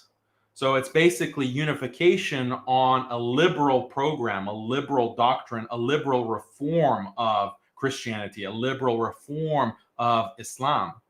That is the kind of interfaith which is so damaging. It's damaging to religion in general, because it basically means that religion is superfluous. Religion is just window dressing. The deeper truth is freedom, equality, science. Those are the deeper truths, the deeper realities. And religion is just a bunch of myths. Religion is a bunch of stories that will get people to believe in those deeper truths. So this is the whole Jordan Peterson strategy, and I'll talk more about how he uses allegory and he uses myth in the Bible to forward a liberal message, to forward liberal doctrine. He's basically the Pied Piper for Christians, because you have these Christians who are tired of liberalism and they see Jordan Peterson as this alternative to liberalism, when in fact he's just controlled opposition who is going to feed them back that liberalism, except in a packaging that is more palatable to the religious, God-fearing Christian. So this is his strategy. This is the part of the strategy of the whole Abrahamic religion and the Abraham Accords that's being promoted by the Madkhali bootlickers and these perennialist Sufis that are pushing this in the Muslim world. Jordan Peterson is pushing it for Muslims and Christians as well. I don't want to put you on the spot, but it's something I've been struggling to understand more. I've attended some Orthodox ceremonies with Jonathan and also on my own, and he's very perspicacious when it comes to describing the role of both worship and ritual. And so there's an element. Anyways, I'll let you continue with that. No, I agree. I agree that worship is also the manner in which we bind together, right? And so without something we celebrate together, then we don't. And so we have different levels of what we celebrate. We can celebrate in our families, the things that bind us, but ultimately that has to reach all the way up into something which is beyond. I think that's actually very powerful, and in fact, the very first lines of the Quran is Alhamdulillah Rabbil Alameen, which is all praise and thanks belong to God, Lord of the worlds, all praise and all thanks. And this is a kind of celebration. This is a kind of praise. We agree that praising God at the highest level, celebrating God. I mean, the word hallelujah. Well, I would say in some sense, if we're doing that, well, there were some comments at the beginning about the importance of music. And you opened this event with music, and I've been beginning to open my events with music. And part of the reason that that's very much worthwhile has to do with this drumbeat that underlies everything, is that music is a manifestation of something like the joyful spirit of harmonious play. And it's not semantic, right? It grips you and it sets the tone. I've heard you say something before about this. You said that music was impervious to refutation. It's impervious to rational. The meaning of music is impervious to rational. Yeah, and I think that was a very powerful way of putting it. It's something, man. It's something to know. And so with the musical manner in which the Quran is presented, a major part of that is the music, and the music speaks. The music, okay. The music speaks of layers of patterned harmony, and you talked about the individualism of the West, and I think that there's a flaw in that particularized conception that needs to be addressed by something that's more approximating a communitarian ethos, and I think you can understand that relationship to music, because look, to some degree, the three of us can sit on stage, and everyone in the audience, we can be comfortable at the moment psychologically. So we're not too anxious and we're kind of engaged, because there's a certain degree of playful harmony that we've established. Especially with him now. So there's some my dark secrets about there's some fractiousness, right? But we're able to integrate that, and so that means we can remain calm. And so one of the things that indicates is that part of our ability to remain calm and focused is dependent on social integration. So you have to ask yourself, well, could you be sane if your marriage was insane? Could you be saying if your relationship with your children was too fractious? Could you be saying if you had no friends, if you didn't integrate yourself into the community and maybe the state and then maybe a higher vision? And as far as I can tell, the answer to that is no, you can't be sane by yourself. It's not merely a matter of psychological integration. It's not merely a matter of the isolated individual. And of course, we understand that in the West, although perhaps not as well as we should formally, because we'll punish criminals, for example, by putting them in solitary confinement. And that's another indication of the impossibility of, maybe if you were an expert meditator and a religious man, you could tolerate the solitude, but you probably wouldn't be a criminal then. So my point is that I view this. I mean, you can be sane and isolated. That is what the modern world is proving. But it's not sanity in a natural sense. It's sanity in a kind of medicated, technologically induced state where you are sane in the sense that you don't kill yourself, and you're sane in terms of not killing others or harming others. You're sane, but you're not sane in a natural sense. You're not a fulfilled human being, because as I often point out, Genius of Islam episode 1 pointed out, is that we're living in this kind of isolated world, this individualistic world that liberalism creates, where you're alone in your pod. You're alone in the pod and you eat the bugs and you watch Netflix. That's a very lonely reality. This is the kind of reality of, Vosh, or the reality of T-Jump, that atheist, like just being by yourself, and you're living in the best of times, watching your video games, your pornography, and, ordering Uber Eats. That's, as an individual, you're by yourself, you're alone. People are alone for hours and days at a time, especially now when you're working from home. Many people have been working from home. They're by themselves and they can be very sane because there are all of these kinds of technologies that keep people from committing suicide, like literally antidepressants, like literally just being addicted to video games and getting that kind of dopamine rush through modern gaming or pornography or whatever it may be. If you take all of that away, then okay, maybe you're not going to see much sanity. Maybe you're going to see quite bloody revolution if those things fall away. And, just to be clear, I'm not advocating bloody revolution. I'm not advocating rebellion. I'm not a Khariji, so don't misquote me, some of you guys. But that's the idea, is this individualism is not a natural state, but you can achieve sanity. And that's what the technology is trying to do. With this liberal program of social engineering through technology, you're all individuals living in the pod, and you will be happy. You will eat the bugs and you will be happy. Process of integration as a multi-layered process that involves the integration of the community all the way up to the highest place. And that highest place has to be a unity, as Jonathan pointed out, or we're divided. And so we might want to seek amongst us as much as we can for a common unity, at least start with that. And that's what we're trying to do in this conversation. Yes, but unity is different to uniformity. So I say the difference being is that, in the Islamic discussion or discourse, it's like there's a verse in the Quran, in fact, it's lakum dinukum waliya din. You have your religion, we have ours. We can demarcate and still tolerate. That's the point. And I think appreciate even. Yeah, even appreciate. That would be Absolutely. Good. People love each other. It's well, no issue I at don't all. know if we can manage that. No, I think we can. I mean, that's the thing. Going back to the message of Muslims, I think this is where, can I ask a question? Have you ever been to a Muslim country? Yes. Which ones have you been to? I've been to Morocco, and I've been to Turkey, and now have I been to any other Muslim countries? Palestine. Not yet. Okay. There's You've been to Palestine. Itinerary. Go to a Muslim country with a Christian population. I'm originally from Egypt. Yeah, we've had Coptic Christians there for years. Yeah, we've had them for 1,400 years. I mean, they were there before the Muslims came, right? And the point is that if you go to Ghana, go to Nigeria, this bleak image of Muslims and Christians kind of fighting each other, I don't think that's what's really going on. I'm not saying that there's no grievance there when the Christian community is in Muslim majority lands. That would be a lie, and that would be false, and that can easily be refuted. What I am saying is that it's not as bad as you think. If you go to these countries, you will not find I do not think you will find what's going on. For example, you're talking about Hindutva in India with the Muslim minorities and a Hindu supposedly, majority, which is a peaceful religion.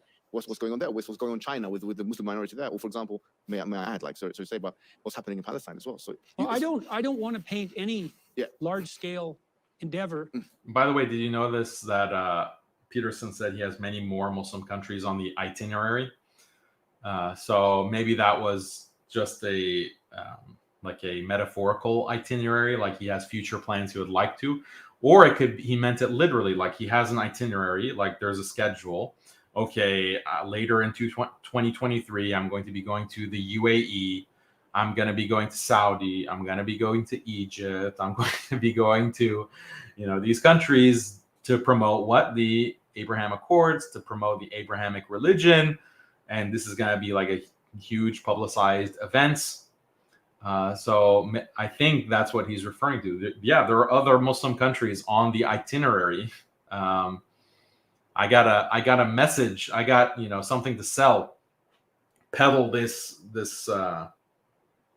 BS. With a brush that's, let's say, dipped in the blood of its worst excesses. I don't think that's helpful, because then we're all irredeemable in some real sense. I think it's much wiser for us to see what we can jointly celebrate, and see if we can manage that in something like a spirit of ignorance and hope.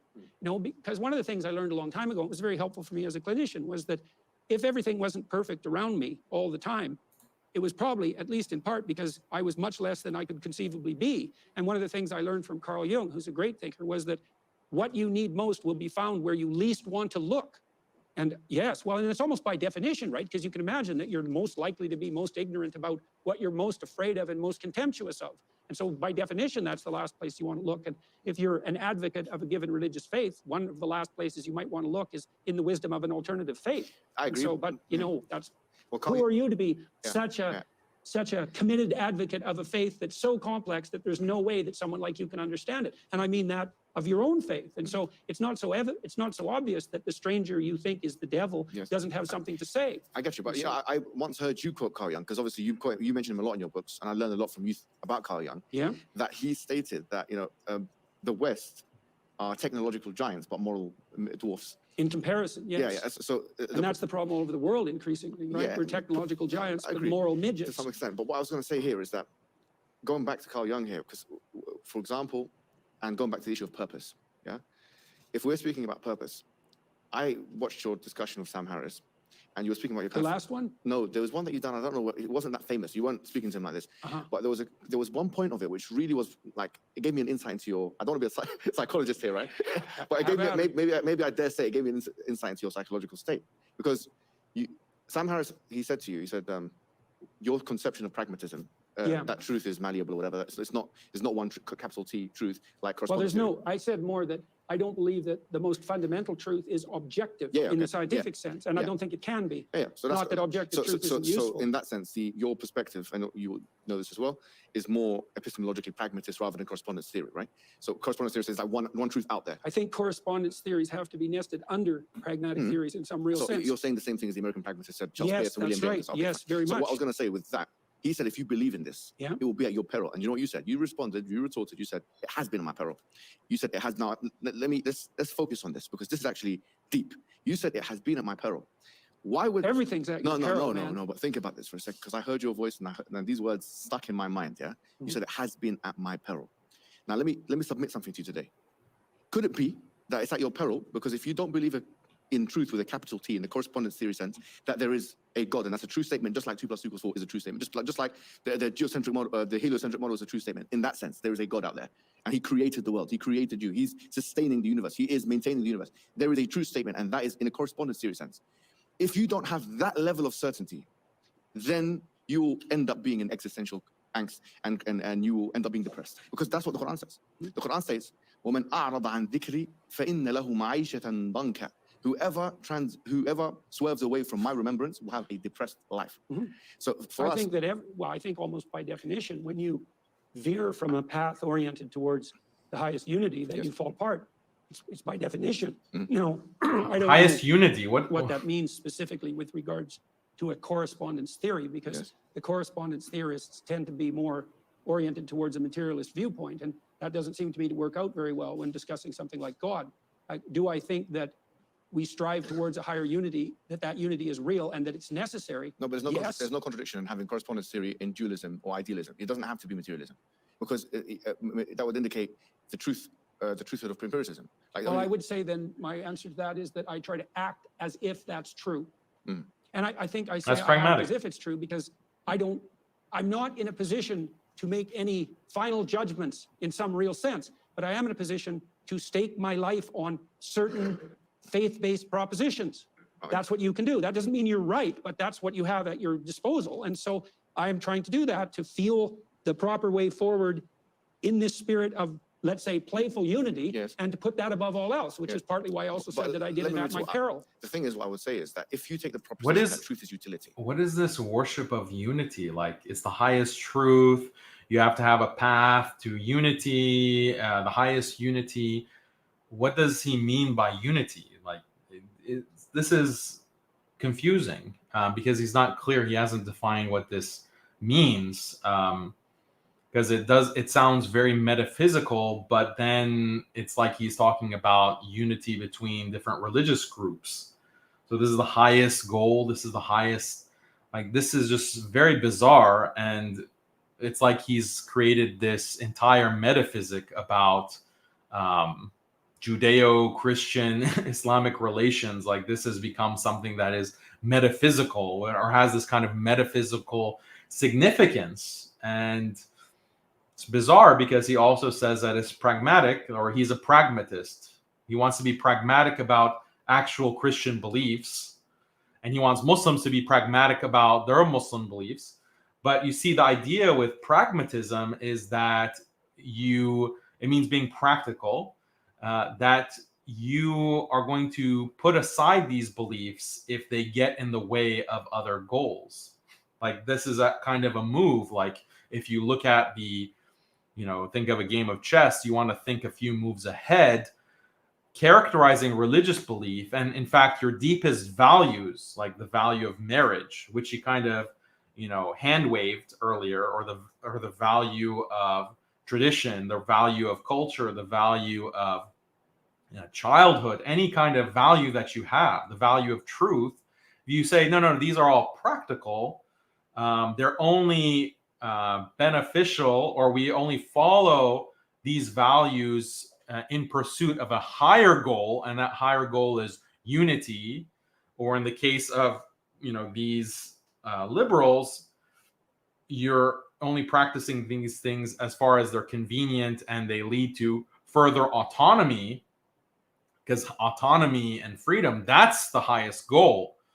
Then you can be a pragmatist about all of these other beliefs that are coming from religion. And when you're pragmatic, that means that you don't think that they're literally true. They're not objectively true. They're just useful tools that you have in your daily life. And as soon as they're not useful, you can discard them. You can throw them out. So this is not just something random this is not just random nonsense that Peterson is spewing. I mean, it is nonsense, but he's trying to set up a certain vision of truth and value that makes the religious traditions of Islam and Christianity subservient to these higher liberal goals of unity, or whatever, or self-actualization, autonomy, or whatever else it might be.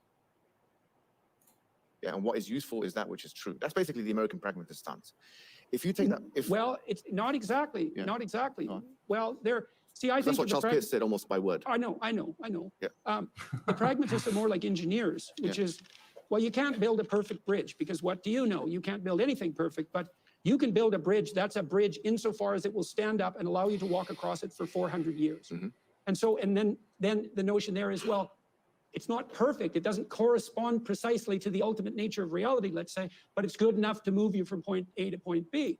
And so, Yes, but going back to Viktor Frankl and the idea of meaning, yeah, what I'm saying is, I know you're a psychoanalyst, this, from the Quranic paradigm, this will not be enough. Meaning, based on your current paradigm, according to the Islamic diagnosis, you will be depressed. Why? Because your purpose is not strong enough.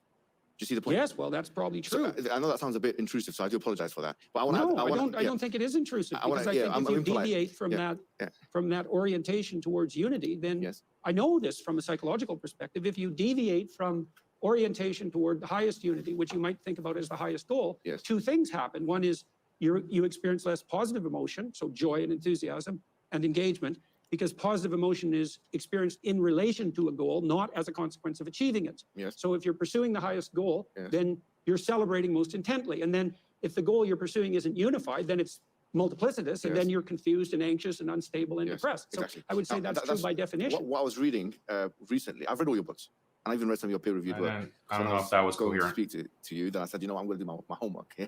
So I read everything. One of the things that you said one time in The Maps of Meaning, you started off the book by saying, when you were a young lad, I don't know how young you were, you said that you found the doctrines of Christianity incomprehensible and absurd. Yeah. And you also said that you found you had some kind of issue with Christianity because of the Genesis narrative and how incongruent it was with scientific narratives. You went to a pastor, you said, or a church cleric Yeah. or something, and then you left the church. Now, I've got Yeah. a question. Do you still have the same position, or have you changed your position? Well, I've changed my position a lot. I was only 13 then, you know, and Oh, okay. I was caught up in the battle, you know, insofar it was manifested in me when I was 13. I was caught in the battle between Enlightenment rationality and traditional narrative belief. I had no idea how to reconcile those two Do things. you feel like you can do that now? I'm doing my best to reconcile. let me be more Yes, and I spec- think, yeah. well, I certainly can do it a lot more than I did when I was 13. Let me give you an example, right? This point, when you were 13, I think you were thinking straight. I'm sorry to be very straight. It's hard to believe Yeah, that someone yeah. is disagreeable with you as you would manage that. Because someone with an IQ of 180 or whatever you have, yeah, someone of your intelligence. When you were 13, you probably had an IQ of, I don't know, 120 or something. Yeah, so you were operating like my friend over here, Ali Dawa, so it's on his level, but at the age of 13. But what I was going to say was that, you know, the reason why I think he was, because look at the Trinity, for example. Look at the schisms. Now, this goes to your specialism. The idea of three all-powerful entities, that Jesus is all-powerful, that the Father is all-powerful, the Son is all-powerful, and the Holy Spirit is all-powerful, but there's not three all-powerful, there's one all-powerful. You have one ultimately willing being, which is a person, which is Jesus, and then another person, which is ultimately willing, which is the Son. The Quran says about this, it says, مَا اتَّخَذَ اللَّهُ مِنْ وَلَدٍ وَمَا كَانَ مَعَهُ مِنْ إِلَهٍ إِذًا لَذَهَبَ كُلُّ إِلَهٍ بِمَا خَلَقَ وَلَعَلَ بَعْضُهُمْ عَلَى بَعْضٍ. In chapter 23, verse 91, it says that Allah has not taken any son, and he did not have any creator with him. Had that been the case, they would have stripped one another for what they would have competed and tried to outstrip one another for power. Meaning this idea of three all-powerful persons is unintelligible, to say the least. The idea that Jesus Christ exhibits two natures, I know that there are schisms and there's difference of opinion among Christians, but the fact that you have this human nature where Jesus is walking and he sees the tree and he can't eat from the tree, he doesn't know that the tree is in season or not, or that he doesn't know when the hour is, or whatever it may be. The Quran says it very clearly. كَانَا يَأْكُلَانِ الطَّعَامِ. Him and his mum used to eat food. This proposition that they're limited and unlimited at the same time is it's a contradiction. It's an affront to logic. This will cause you cognitive dissonance. Because if you want to be a rational actor, and you want to See, be... that's the thing. Yeah. I don't want to be a rational actor. But you do when you do your scientific experiments. That's true. So why'd you Got him. two things? Because Got him. He says, I don't want to be a rational actor. So when it comes to like these higher truths about God, about purpose, I don't want to be a rational actor. Who knows? You know, how can we know anything? But then, but Hijab gets him good. He's like, yeah, but in science, you do want to be a rational actor. And he says, yeah. Yeah, I do. Also, the thing that he was saying about the bridge, engineers are building a bridge. So that's exactly the view of liberals towards religion. Religion is just a bridge to get you from point A to point B. Point A is being backwards. Point A means being, very dull-minded. Point A. Point B means being enlightened. Point B means being scientific. Point B means being, this kind of free, autonomous individual. And the bridge can be anything. You can have a bridge. You can use the Bible as a bridge by reforming the Bible. You can have a reformed Islam as the bridge. You can have whatever tradition, culture, Chinese culture as the bridge. As long as it gets you to that liberal goal, that transformed the transhumanist future, then it doesn't matter what the bridge is, because the bridge is a bridge. There's no truth of the bridge. talking about the truth of Islam or the truth of Christianity or the truth of the Bible is like talking about the truth of a bridge. It's a category mistake to talk about the truth of a religion. This is what Jordan Peterson is trying to say. And it's extremely, as Mohammed Hijab is pointing out, this is nihilistic. This is going to definitely lead to depression because, as liberalism just leads to depression, like, what am I striving for? What is the higher purpose? Well, there is no higher purpose. You're just living your life, enjoying yourself in this hedonistic fashion and being free. You need to be free. You need to be free. Freedom is the goal. But what is freedom? That's something empty. Like, what does it look like? How does it feel? How does it taste? No, you have to be free. You need to be free. Okay, I get it. You keep repeating the word freedom. You keep repeating how beautiful freedom is, and let freedom ring, and all of this kind of mythology around these liberal values and ideals. But what actually is it? What does it mean? And all you get is more euphemisms. You get more terms like higher unity. Like, what do you mean by higher unity? This is the emptiness of liberalism, or the vacuousness of liberalism. His rationality should be subordinated to something above it, and I'm trying to subordinate myself to that. And so, my reaction what are to you what you're saying? subordinating Is your that rationality to? It's this isn't an insult. Yeah, I'm telling you what my reaction is. Please say It's it. not. It's Yeah. not even a criticism. Of course. I find that discussion, as soon as it started, I found that less interesting than what we were doing before. It was harder for me to focus on. And I think the reason for that is that it transforms to some, and I'm not saying this isn't necessary at sometimes, but it transforms the transcendent into something like an intellectual and propositional discussion. And so in some sense, we're debating perhaps not the fine points of theology, because they're more like the blunt points of theology. I understand. But there's something about that isn't what I want to do with you. Yes. And it isn't that it's not necessary. So let me flip it around. I mean, it's very interesting that he says that I don't care about theology, like the blunt aspects of theology. He keeps repeating that point. He's not interested in talking about the Bible as if it's real. He's not interested in talking about God as if God were real. That's not what he's interested in. Like, that's the blunt aspects of theology. But here's a comment that I wanted to react to. Dude, he's talking about you, Daniel. You're not providing the people with connections. So I just said that, look, there's these different approaches or these different reactions or different paths that we can take in reacting to liberalism and this transhumanist project. There's the Jordan Peterson Abraham Accords, Abrahamic religion, higher unity path, which is really unacceptable to Muslims. First of all, because it contradicts the tenets of our faith, of Islam. It's literally kufr, it's literally disbelief. So that's a good reason. But a second reason is that this is just liberalism repackaged, as I stated.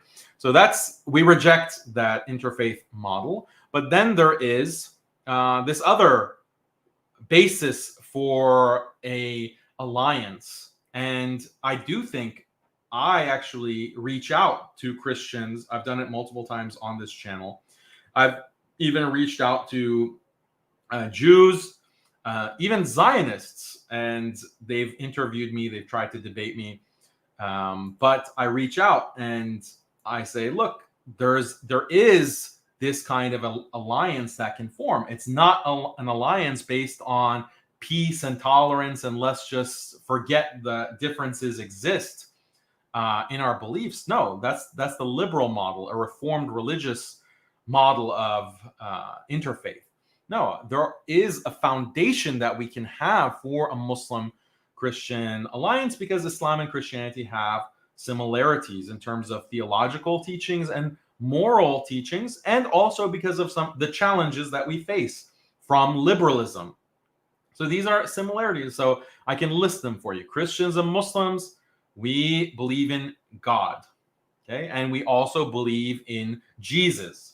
We believe that Jesus is the Messiah. Both Christians and Muslims agree. Jesus is the Messiah.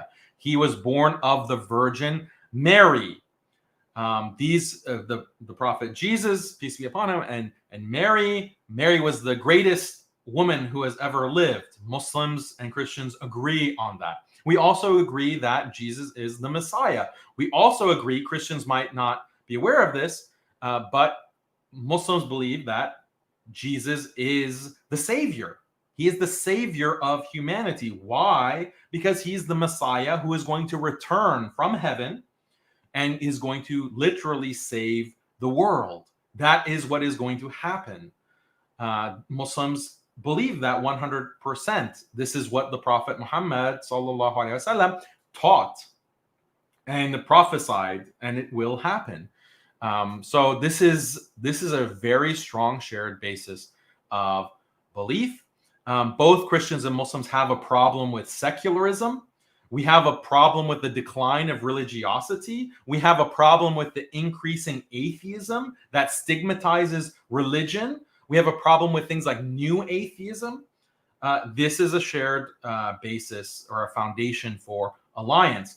Christians and Muslims, we value marriage. We value family. We have a problem with the destruction of marriage and family and gender in the name of liberalism and feminism and LGTV, and we have big problems with that. Muslims and Christians also believe in values of modesty and values of chastity and values of modest dress. Muslims and Christians have a shared basis in opposing perversion, in opposing sexual liberation, in opposing all kinds of pornography. Christians and Muslims, that is a strong basis for foundation. Again, there are differences but on any number of these issues. There are differences, but at least there is a shared foundation there between them, or there is a shared basis that can serve as a foundation for an alliance. Muslims and Christians also value communal tradition. Christians, especially in the past, valued the authority of the church. They valued the authority of the Christian tradition.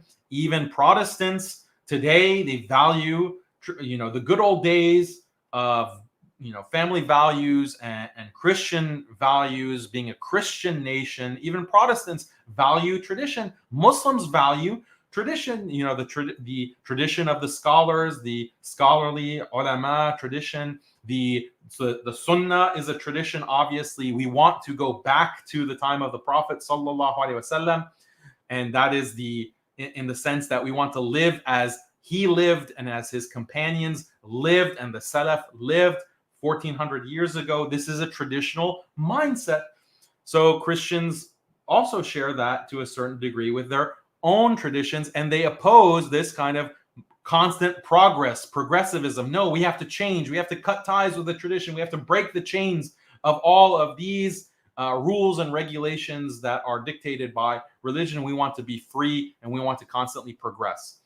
Muslims and Christians both oppose that. Muslims and Christians also value humanity. We have this kind of understanding that the human body is a creation of God and it must be preserved. We're against mutilating the human body. We're against changing the human body through implants, through changing the mind, through technology. We oppose this idea of, even to a certain extent, tattoos, for example, because that's a manipulation of the human body.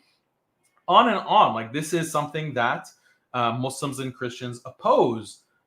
This biotechnic transhumanist future that liberalism is proposing. No, we like the natural human body, natural human life. And the idea of natural law, which is found in Christianity, is suggested by Paul, but also kind of formalized by Aquinas. Naturalism, this is something that is also found in Islam. We have the notion of the fitrah, the primordial disposition of human beings towards worshiping God alone without partner.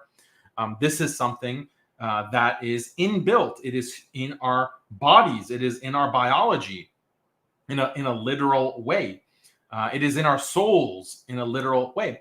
And then the challenge posed by liberalism, this is again a shared basis.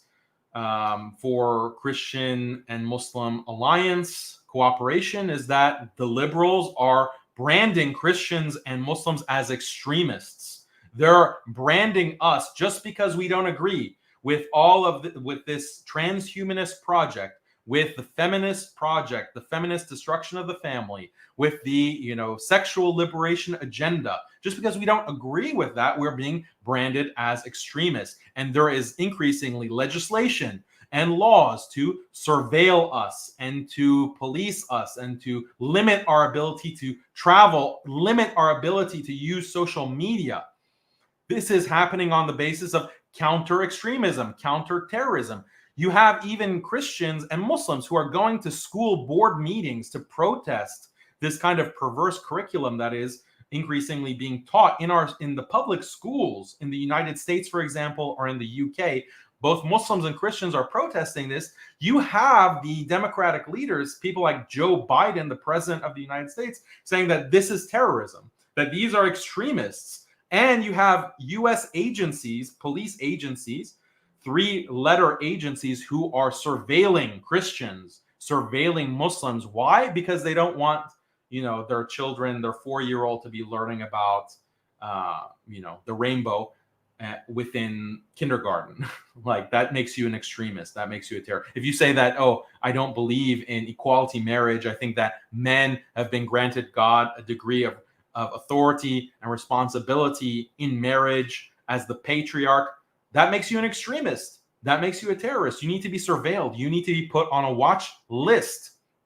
And, Muslims, what has justified this kind of counterterrorism surveillance project against Muslims has been 9/11. With Christians, it's this insurrection. That's what's justifying these kinds of measures against the Christian Americans today. So this is also a shared basis for alliance, and I think it's important. Like, Christians should recognize this, and without necessarily deleting or forgetting the differences that exist as well, the deep differences when it comes to theology. But this is a more productive, this is a more valuable form of alliance because it doesn't erase our religions. It doesn't attack and destroy our religious traditions. The kind of collaboration that Jordan Peterson is advocating is going to destroy Christianity. It's going to destroy Islam because it is basically revising our religions for the purpose of this higher unity, this highest unity.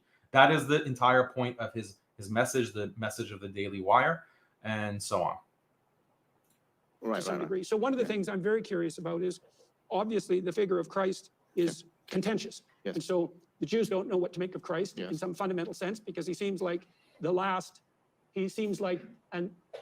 continuation of the prophetic tradition in some real sense. Plus, he was Jewish, so that makes things complicated. And then, of course, the Christians put the figure of Christ as central in some real sense, but that begs the question of the relationship between Christ and God. And then in the Muslim community, Christ is also a central figure. And so I'm curious about that. And we could say we have doctrinal differences about what constitutes that centrality. It's like, fair enough. And I would also not say that I understand what that centrality means. Like, so one of the ways I would understand that, let's say, is that in the Western tradition, and I don't know to what degree this is true in the Muslim tradition, one of the attributes of what Christ is psychologically is the logos. And so if we're engaged in dialogue, which is dual logos, then we're embodying the spirit of something like mutual enlightenment. And that's then the presence of that spirit in the genuine confines of temporal reality, right? It's something like the infinite descending to the finite to illuminate us. And to the degree that we can have a dialogue in good faith, which is also a religious notion, then we can engage in that process of dialogos, and that transforms and redeems us. And then when I say, well, do I believe that? I say, well, it isn't just that I believe it as a proposition. It's that I can tell when it's happening. And so can you, I think. It's like, you're going to see that this conversation will ebb and flow, and some of the time it's going to grip you. You think we're at the heart of the matter, and sometimes your attention's going to wander. Your attention's going to wander when we're off the path. And so I would say that to the degree that you and I are communicating, this is a religious way of thinking about it, is that we're doing our best to embody the spirit of the logos. And if that's working, then we're making progress. And I know that in the Western tradition, that's part of what has been conceptualized as the fundamental attribute of of the figure of Christ. And I know that Christ is central in the Muslim tradition. And so one of the things I would want to know is not how we differ doctrinally, because I don't even think I'm qualified to debate you on that case. We've got the guy here. Well, Jonathan might have some things to say, but what I would like to know instead is, why do you believe that the figure of Christ is central in some sense, or maybe I've got that wrong, although I don't think so.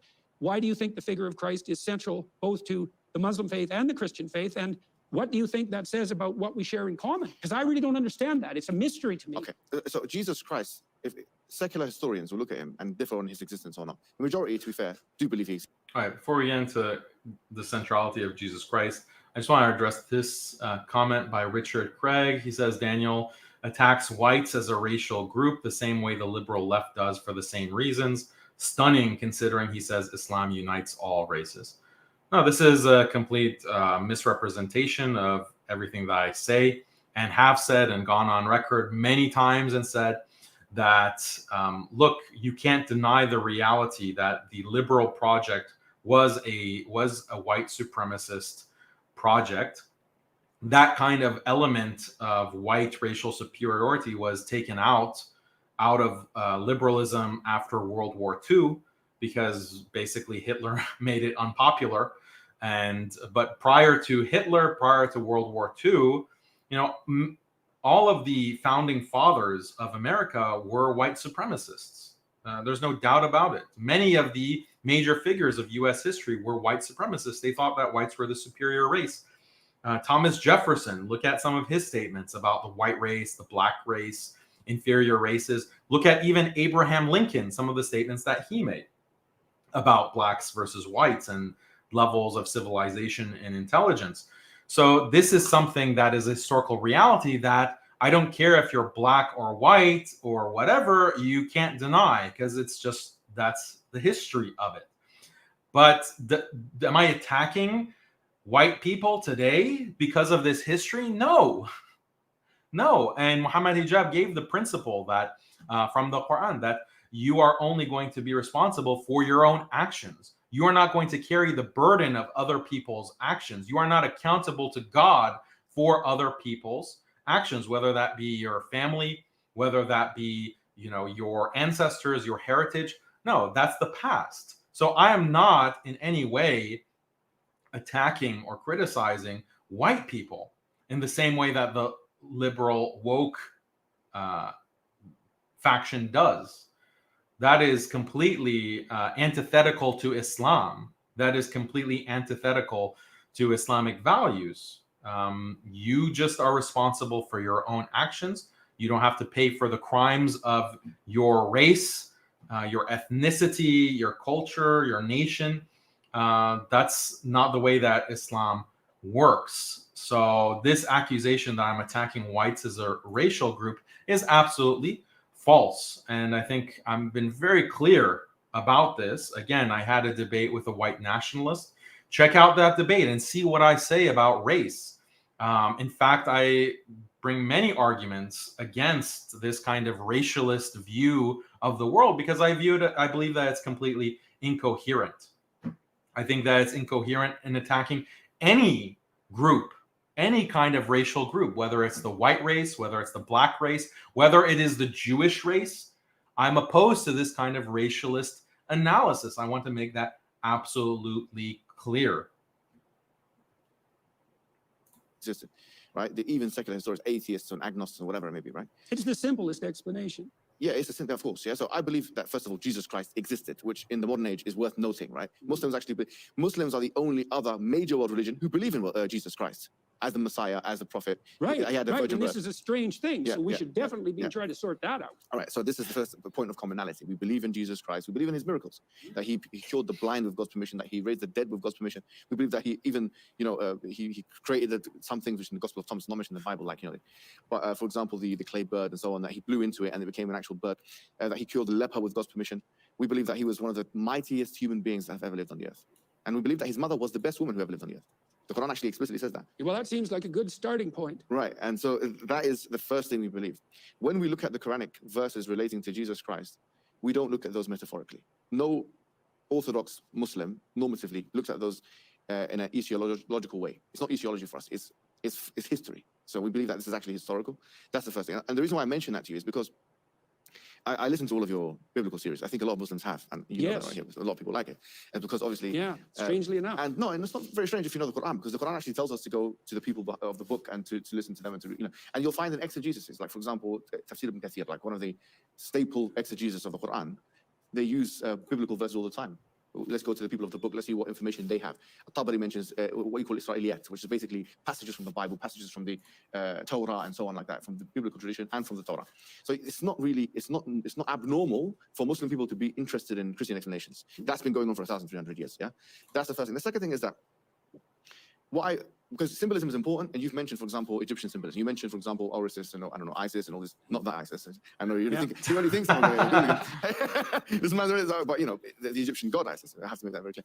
And so on. Yeah. So my question would be therefore, like, before we talk about symbolism, because a symbol can be something. You can have a symbol and an expression of something which exists at the same time. For example, you can have something which is not metaphoric, because you can't have a metaphor and non-metaphoric. But you can have a symbol and something which doesn't exist. For example, I say that you are a symbol for Western, I don't know, whatever it is, intellectualism. Yeah, possibly. I mean, you could debate, is Jordan Peterson a symbol for Western intellectualism? Debate it. And he exists. Now, here's the point. Like, you know that there are central doctrines to Christianity, like the crucifixion, the ascension, the resurrection, and all the above. Right? These are doctrines. How do we look at these doctrines? Because the reason why I'm asking you, I think you are qualified, or at least you have some, because you did mention in your lectures that you were taking the approach of the Alexandrian school, which is like Origin of Alexander and his Jewish teacher Philo and these kinds of people who take what you call the spiritualizing text. They spiritualize the text. They were known, the Alexandrian school was known for spiritualizing the text.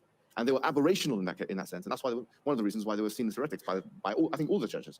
The Eastern just Origin, but the Origin said some things which are heretical, but he has massive influence on church fathers that are respected. But to your point, let's say the notion that facts have meaning, that is something that as Christians we should believe. Yes. Right? Is that God created the world with a meaningful structure, so the world lays itself out in a way that when we see it, we can see the meaning. Exactly, and this is something which all types of Christians will agree with. He just made Rod against Jordan Peterson right there. As Christians, facts have meaning. So he's takfiring Jordan Peterson basically, because everything that Jordan Peterson said is the opposite of that. So some Christian on Christian takfir. I mean, that's the implication. I'm just joking, guys. Catholics will agree with it, Eastern Orthodox and Protestants, all of them will say you must believe in these doctrines as happening. You cannot believe in them as symbol.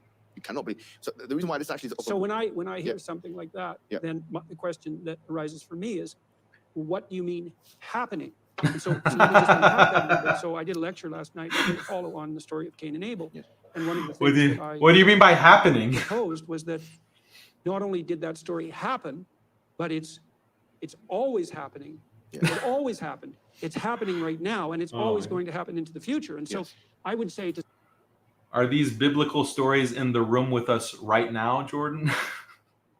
They're always happening. What is this guy talking about? To some degree, the mere reduction of these profound stories to a historical reality is an underestimate of their truth, because they're a strange kind of truth, because they're the truth that always happened and is happening now and always will happen. So the Cain and Abel story, for example, you have a story of the eternal battle between something like the spirit of joyful and appropriate sacrifice, which is characterized as Abel, and the spirit of resentment against the structure of existence as a consequence of thrownness and the shaking of the fist at God. And that's always happening, because for all of us, we look at our lives and we think, well, should we be happy to be alive? Should we be grateful to be alive? And the answer to that is often, but not always. And if you put someone in the position of Job and he's being tortured to death by fate and tragedy and catastrophe and malevolence, he might well come to a point where he's motivated to take the resentful path and shake his fist at God. And we have those spirits inside of us warring constantly. And so then when I look at a story like Cain and Abel, I think, well, the question, did that happen, begs the question, what do you mean by happen? Because when you are dealing with fundamental realities and you pose I just stop. Begs the question, what do you mean by happen? That's not what beg the question means. I always give this public service announcement. Learn what beg the question means. Beg the question doesn't mean raise the question. It raises the question, or there's a question that arises because of X, Y, Z. That's not what beg the question means. Beg the question means to use circular argumentation and to assume the thing that you want to prove, to assume the thing that you want to conclude. That's what begging the question means. It's a logical fallacy. It doesn't mean raise the question. So begging the question of what does happen mean, this is like really bad, really ignorant. And so he's a professor. I don't know why he's falling into this mistake, but please, guys, everyone listening to this, do not use beg the question to mean raises the question. Question. Yes. You have to understand that the reality of the concepts of your question, when you're digging that deep, are just as questionable as what you're questioning. You know, so people say to me, "What do you believe in God?" And I think, okay, there's a couple of mysteries in that question. What do you mean do? What do you mean you? What do you mean believe? And what do you mean God? And you say as the questioner, well, we already know what all those things mean, except belief in God. And I think, no, if we're going to get down to the fundamental brass tacks, we don't really know what any of those things mean. And so for me, belief, for example, is often reflected not so much in proposition as it is in action. If I want to know what you believe. Okay, so this has become a meme at this point. As soon as like this interview was published or this discussion was published, people are memeing. Like, what do you mean by do? What do you mean by happening? What do you mean by you? So this is like you're a freshman in like philosophy 101 and you write these kinds of things. I mean, some students, like, because they think it's like profound. Like, what do you mean by you? And what do you mean by do? And what do you mean by what? And what do you mean by happening? This is really sophomoric, unfortunately. So, and I mean, the deeper point is this type of, it's sophistry. I highlighted a comment earlier in the stream that this is sophistry because you're just playing with fundamental language. And if you play, like you have that level of skepticism, then you really can't communicate. You had no problem with these words. Jordan Peterson had no problem with utilizing this language throughout the entire conversation to make the kinds of points that he wanted to make about higher unity, or we are sitting here and if we don't, have this conversation, we're going to go to hell, or stuff like that. He had no problem using language, unhesitatingly to talk about those kinds of things. But then as soon as it's the issue of, well, do you believe in God? Okay, now the language itself has to go. The language is suffering from this kind of doubt that we can't even be sure what these words mean. And this is actually a tool of liberalism and liberal academia, is that they deploy this type of hypercriticality bordering on post-modernist, like Jacques Derrida type French critique. When they deploy that against religion, they deploy that against tradition, they deploy that against values, objective values, but they never deploy it against their values, the liberal values. They never raise this question about, oh, do you believe in human rights? Imagine people asking Muslims, do you believe in human rights? Oh, well, what do you mean by do? And what do you mean by you? And what do you mean by believe? And what do you mean by human? And what do you mean by rights? If you do that, they'll brand you as an extremist and a terrorist. Just answer the question, terrorist. Stop doing this taqiyya, right? We can't use that kind of hypercriticality when it comes to human rights. Or if, do you believe that all women should be educated and all women need to go to school? And do you condemn minor marriage? And do you condemn this, and that? Do you condemn slavery? Oh, well, what do you mean by slavery? What do you mean by believe? What do you mean by condemn? No, in those cases, then there's no hypercriticality, hyper skepticism where we have to basically depart from language itself because it's just too difficult, too complicated to understand. No, in those cases, you better recite the liberal doctrines. You better recite by heart everything that liberals want you to believe and are telling you these are the highest truths. In those cases, then there's no room for skepticism or criticality or being academic, being scholarly and nuanced. And I experienced this kind of hypocrisy when I was in the university, when I was studying in my, doing my graduate studies and so forth. I would bring this up, is like you're bringing a kind of hyper skepticism to deconstruct and undermine tradition and religion and these kinds of values. This is especially prominent in Islamic studies with these, bozos, basically, liberal Muslims and whatever, that are trying to deconstruct Imam Ghazali, rahimahullah, or deconstruct Imam Nawawi, rahimahullah, looking at Imam al-Shafi'i and deconstructing his fiqh and showing how his fiqh is just a product of culture and a product of power, and he's just constructing Islamic orthodoxy, like Shahab Ahmed would say, and he's constructing this kind of image of Islam that has no basis in, actual tradition or in let alone objective reality. And then you point out that, hey, well, why don't we bring this hypercriticality to some of these values that is either the subtext or explicit in your own scholarship or in your own activism, because you as an Islamic studies professor seem to be very in favor of women's rights and LGBT rights and trying to reform Islam to accommodate gay marriage and having female imams and creating this kind of religious unity. Don't takfir, don't have this idea of kufr, on and on and on. You're trying to liberalize the religion because you take those values as objective. And when I try to bring that criticality and that skepticism and I try to deconstruct these values, then, oh, that's not allowed. Daniel, why are you being so difficult? Why are you trying to disrupt the class? Why are you trying to sidetrack the discussion? We're not interested in that discussion. Stay on topic, stay on focus. Focus on the issue at hand, which is to undermine the Islamic tradition.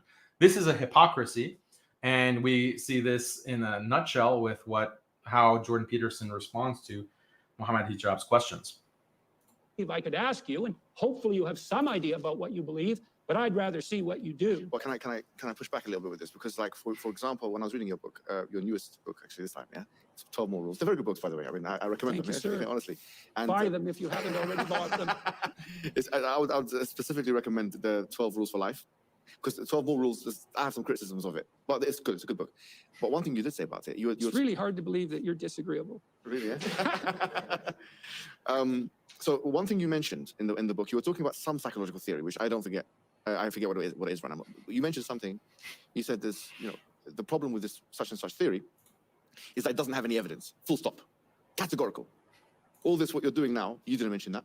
You didn't say, well, it depends on what you mean by this. It depends on what sorry to say, but it depends on what you mean by this. It depends on what you mean. You become postmodern all of a sudden. It's like you become exactly. Now, yeah, that's a definite. Oh yeah, that's a definite. Yeah. Look, I think that's partly why the postmodern critique, in some sense, was inevitable, is because we started to dig down into something like, say, the meaning of stories, because that's really where the postmodernists got their impetus, because the postmodern literary theorists, sorry to drag this up, but it's relevant, they hit a mystery, which was, well, if you read a given text, story, or even a paragraph, and you get 100 people to offer their opinion on it, in some way you get 100 different opinions. And you can tell that if you assign students to write an essay, let's say. And so then a problem emerges is if there's 100 different opinions, and some of them even appear to oppose one another, how do you know what the true significance is of the text? And then worse, how do you even know that there is a true significance? And then you think, okay, well, that's a major problem. And then here's a worse problem. Imagine you have an assemblage of texts. What the heck? So Jordan Peterson when did Jordan Peterson become a postmodernist? Did I miss that? And Brother Beria, mashallah, may Allah preserve our brother Beria on Muslim Skeptic. He has a couple of articles on Jordan Peterson, and he makes this point that Jordan Peterson has fallen into this kind of postmodernism. Just go to muslimskeptic.com and search for Jordan Peterson. His articles will come up. And he's just he just said that postmodernism is inevitable, like you can't escape it. And he gives this kind of rationalization for why it's inevitable. Look at a text like the Bible or any text, Moby Dick, any type of literature, just any text, it has a variety of interpretations. You can have 100 different interpretations. Therefore, the text, has no meaning, or we can't say it has an objective meaning. This is pure postmodernism. This is like the kind of postmodernism that he supposedly is opposed to. This is the kind of neo-Marxism that he is supposedly opposed to. That he supposedly is fighting against. But he just affirms it. He affirms the central intuition or the central argument behind postmodernism. The reality, though, is that everyone understands what the meaning of a text is. The meaning of a text is the intention of the author who has written the text. So if I write something, there is an objective meaning to what I have written. The objective meaning is what I mean, what I intend. And in the same way, when the Bible is there, Christians who are reading the Bible, they want to interpret, they want to do exegesis of the Bible. If they're sincere, they want to understand what the writers of the Bible intended.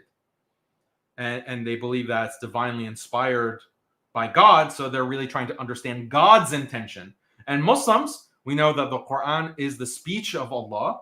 And so when we read it, we're trying to understand God's intention. What is the intention behind these verses, these ayats of the Quran? We want to know the meaning. We want to know the intention so that we can live according to God's will and God's intention and be good slaves of God, of Allah. That's what we want. If you start getting into this postmodernist crap and say that, well, you have all these different interpretations, therefore there is no objective meaning, then how can you have confidence in the Quran? How can you have confidence in the Bible? This is just differing opinions, and the only reason one opinion is orthodox or one opinion is authoritative is because of power.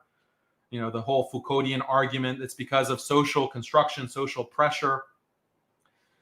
This kind of argument actually will undermine the Bible. It undermines the Quran.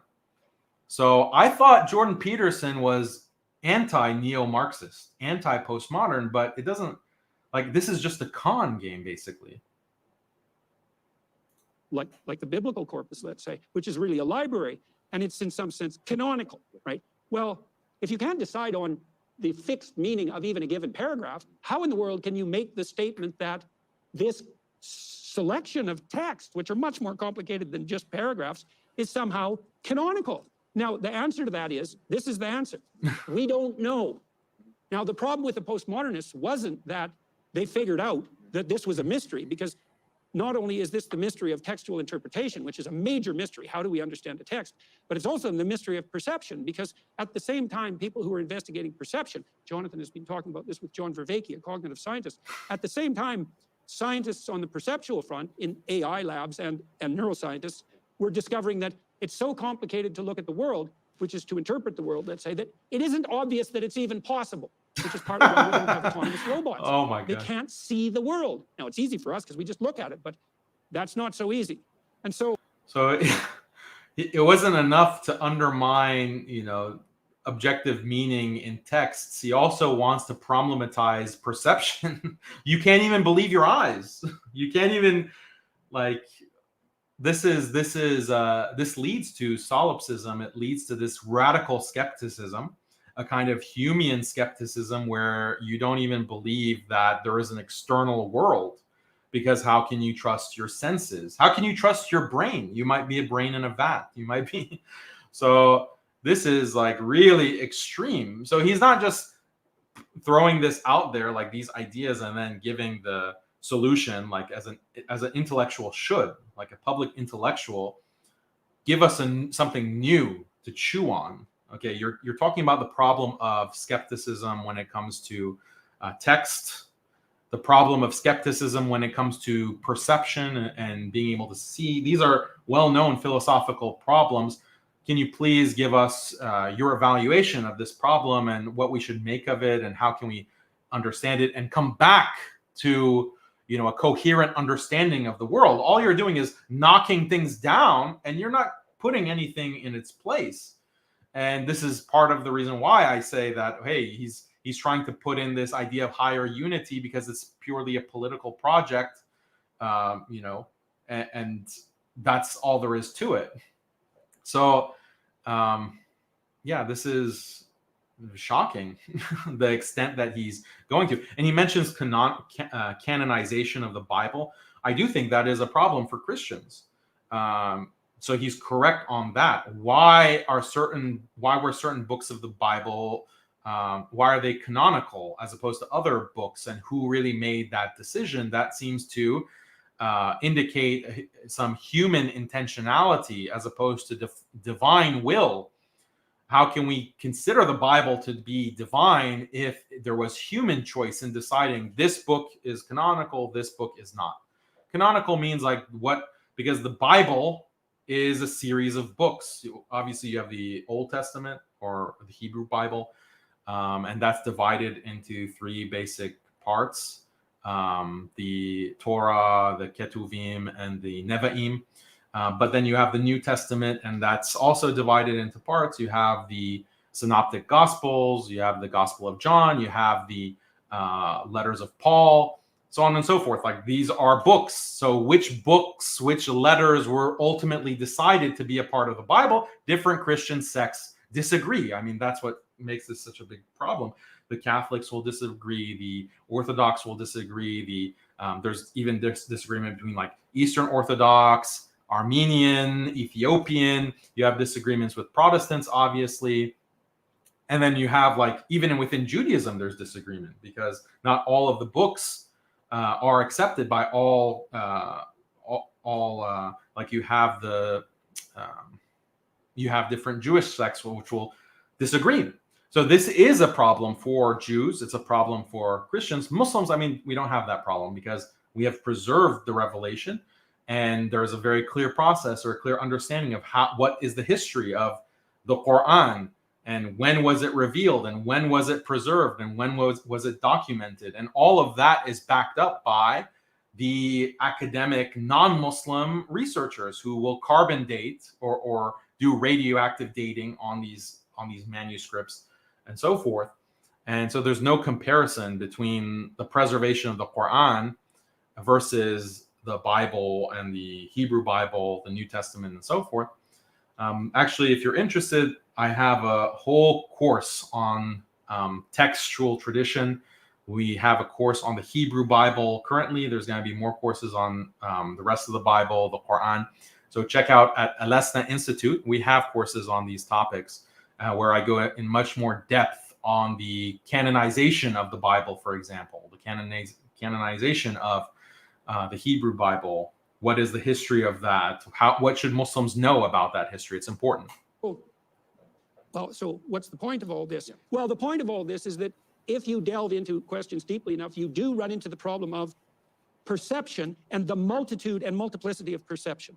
And that's a real problem. And so when I do something like I interrogate a question, well, the postmodern problem does emerge. Now, I've been trying to work out solutions to that, and Jonathan and I and John Vervaeke have been discussing this a lot. The postmodernists were correct, I think, in their diagnosis of the problem. They leapt right to the idea that the way we solve the problem of perception is by exercising power. They just took a Marxist story and said, well, there's the solution. You say they, who are you talking about in particular? Mostly the French intellectual types like Derrida. Derrida and Foucault. And, I would disagree with this, by the way. I don't think Derrida or Foucault took a Marxist position at all. Well, Jonathan, you want to have at that for a bit? But that's not my fight. It's the worthless victory for me. Are you sure you want to talk about that? No. I don't think, I don't care. Okay, well, we can either delve into that or not. Yeah. Let me just say something, Please Jordan, do, about what you were saying. That is, I think that when there's this question of do you believe in God, I think one of the problems that the difficulty that Jordan faced was faced with a modern Protestantism, which was very propositional. And it was like, just, I believe, and it's just a bunch of things that you believe in terms of thinking. And I do think that what Jordan is trying to grasp at and trying to understand is actually probably closer to something that most traditional Muslims would believe, which is that if you say that you submit to God, but you don't submit to God, then that word is empty. That I agree with. Yes. Yeah, the question is, why is it empty, right? If you said the words, why is it still empty?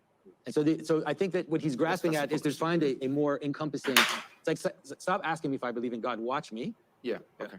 No, but I get what you're saying. But what I'm saying is this, is that the attitude that you have towards scientific investigation is that which is more congruent with... Oh, wait, I need to comment on that because it's a mischaracterization of Islam.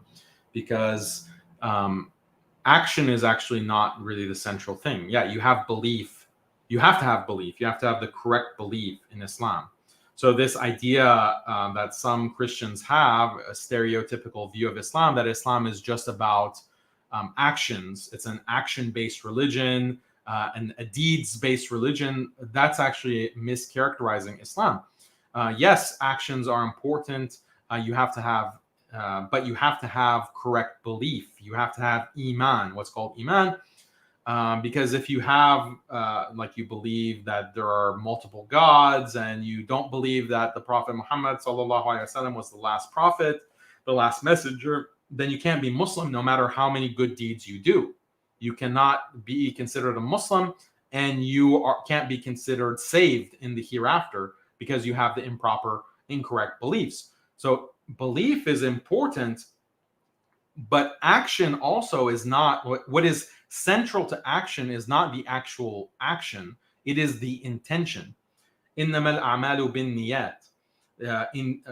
Actions are only by intention. This is a statement of the Prophet Muhammad sallallahu alaihi wasallam. Indeed, actions are only by intention. So your intention, what do you intend? And sometimes our actions contradict our beliefs, because a Muslim might believe that, for example, drinking alcohol is forbidden and it is haram, but he will still drink the alcohol. Or the Muslim believes that fornication is haram, it's impermissible, but he will still fornicate. That Muslim is a sinful Muslim. He's still a Muslim. He hasn't left the fold of Islam. He hasn't committed an act of disbelief by committing a sin, and a major sin at that. So his actions can contradict his faith.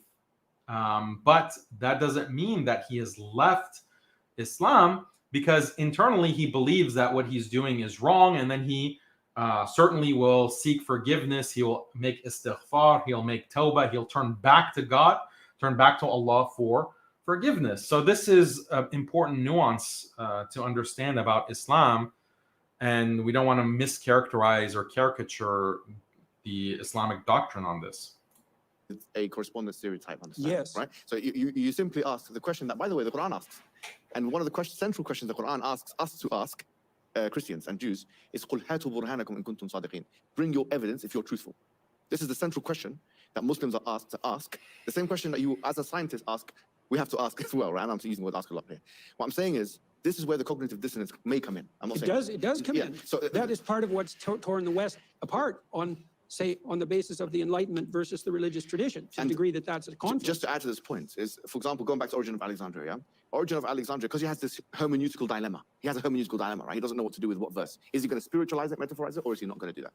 He was asked by an apologist called Celsus. He said, what do you say of the crucifixion? And he responds to an effect to say that not everything was true what happened in the crucifixion. Point is that when you open the can of worms of hermeneutical spiritualization or exegetical or metaphorization, when you open that can of worms, what is left of Christianity is basically mythological. Now, then I will say, what makes this myth better than any other myth? Why are we investigating the myth of Christianity and not, for example, the myth of Hercules and Zeus?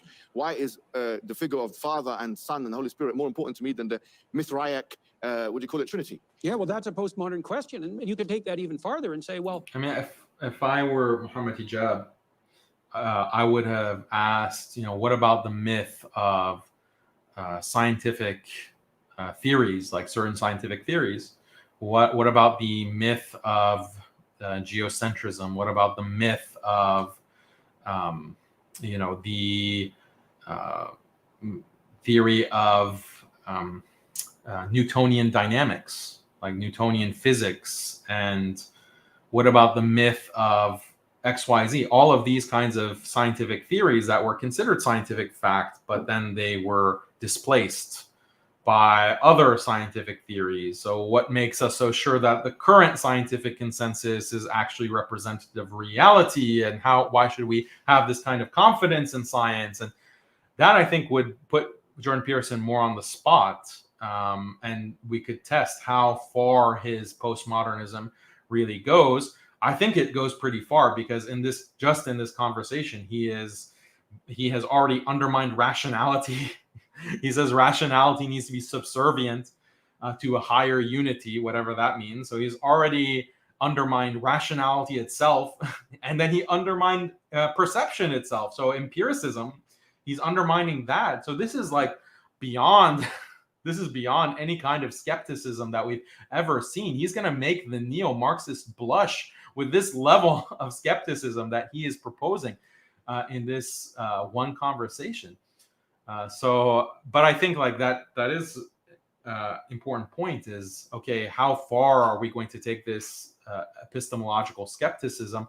Let's look at the myths of scientific consensus, because obviously there's a lot of philosophy of science that can problematize the idea that, well, we have scientific facts, we have these scientific theories that they in some real way represent the reality, the objective truth, and there is no objective.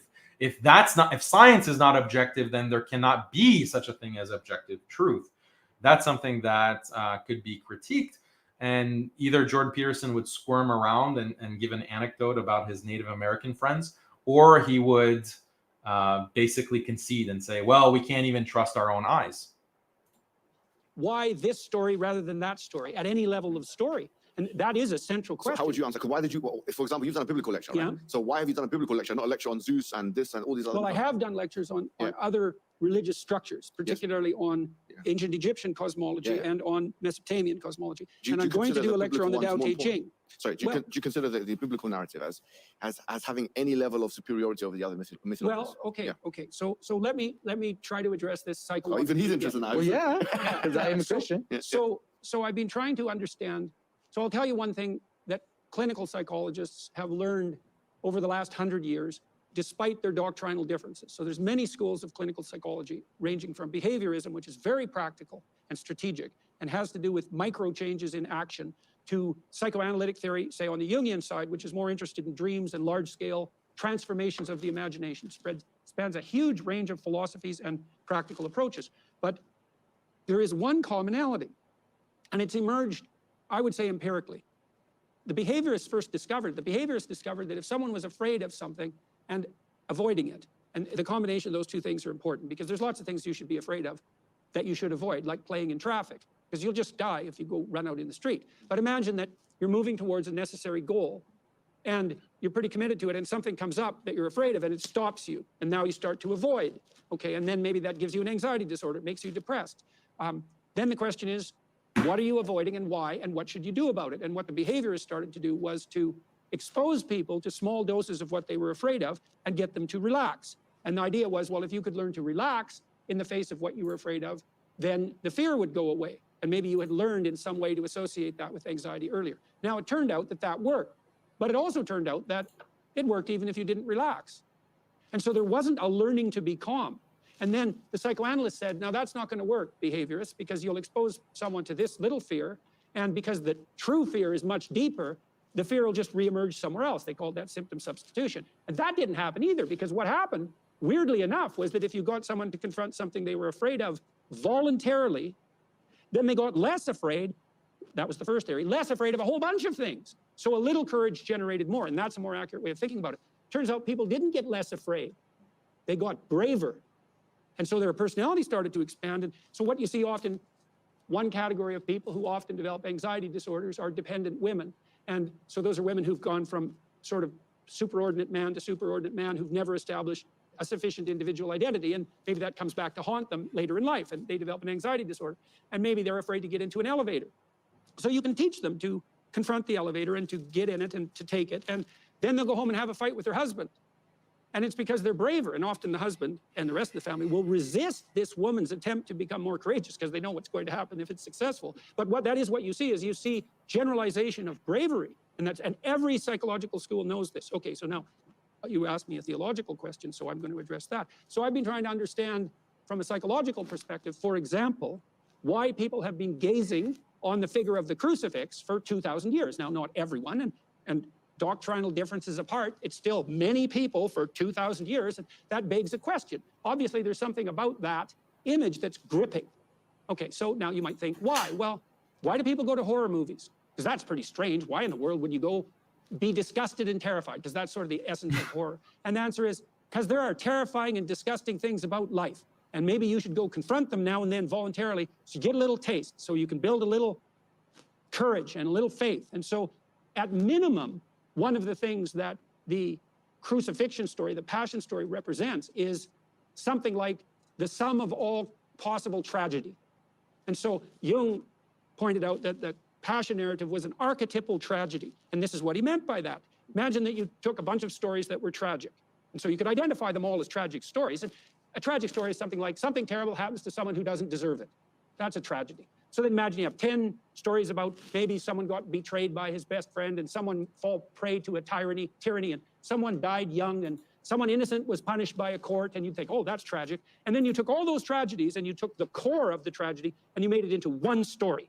And that's, in some sense, what the passion story is. It's the sum of all possible tragedies insofar as that can be construed by the revelatory imagination. And then you might say, well, why gaze upon that? Well, the reason for that, there's a story in Exodus, it's in Numbers actually, where the Israelites are lost in the desert, like we all are. Okay, I need to comment on this because he just compared the crucifixion or the image of the crucifixion to going to a horror movie. So how do Christians love this guy? I don't get it. Like, he's denigrating your faith in multiple ways, but isn't this like blasphemy? Isn't this a very blasphemous thing to say, to compare, the crucifixion or the image of the cross to a horror movie, a Hollywood horror? So this is, I think, worth comment because this is part of the liberal strategy to make revelation and make the Quran, make the Bible, any kind of religious scripture, make it into just stories that serve as a vehicle for ultimately like some liberal message. So, I mean, the use of allegory is something that Christians have a history with. There is no secret that Christian theologians have looked to the Bible and especially the Old Testament and interpreted things allegorically. So according to, in the Old Testament, the book of Jonah, a prophet spent 3 days in the belly of a fish. And there were medieval scholars who believed that this was an allegory with a kind of typological interpretation that, well, this is an allegory for Jesus's death and spending 3 days in the tomb before he rises from the dead. That's allegorical. Or the story of the Israelites and their exodus from Egypt, also in the Hebrew Bible, guided by Moses. This is an allegory for salvation of the sinner from sin and crossing the Red Sea, where the sea split, is a symbol of baptism, being baptized and then reaching salvation. Or the story of Abraham, 3 men visiting Abraham to inform him and Sarah that they are going to have a child and give birth. So these 3 men also are seen allegorically as representing the Trinity. And we also have, so that's allegory in the Christian tradition. A lot of the Bible is interpreted allegorically, but it's always in service of Christian theology.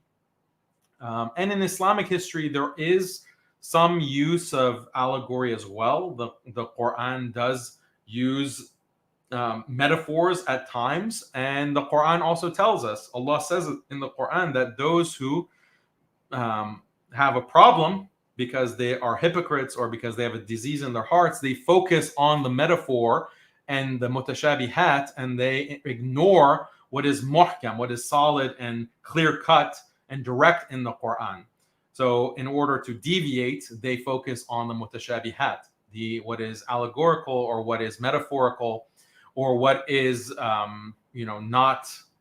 I know obviously there's a discussion within aqidah and theology, the status of metaphor in the Quran. But, I'm just using the word metaphor to refer to the stories in the Quran that are used and the examples that Allah gives. ضرب الله مثلا, the amthila that Allah uses in the Quran. So that's also found in the Quran, but in Islamic history, you see a lot of deviant groups actually associated with kind of extreme Sufism or like extreme Platonism, that they start talking only focusing on allegory in order to ignore the clear-cut verses of the Quran, to ignore the Sharia, to abolish the Sharia. So this is a deviance that we see in Islamic history.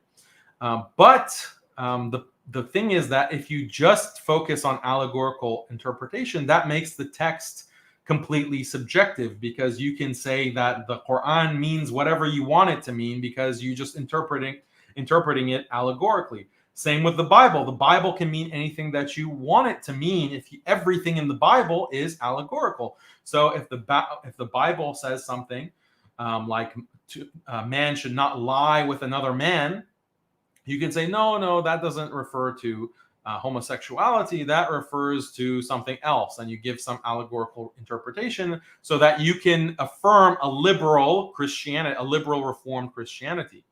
And this is not something new. This was actually a strategy proposed by Immanuel Kant, the German philosopher. And he has this book published in 1793, Religion Within the Limits of Reason Alone.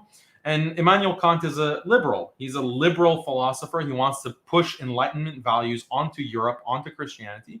And he's not a believing Christian, but he says that, look, let's use allegory, let's use metaphor, and take these biblical stories and use them to propagate liberal values, a liberal moral message. And that way we can spread liberalism to Christians. We can spread these Enlightenment values, as opposed to saying the Bible is trash, throw the Bible away, you have to, worship science now and believe in science. No, rather, let's, preserve people's belief in the Bible, but we'll distort it.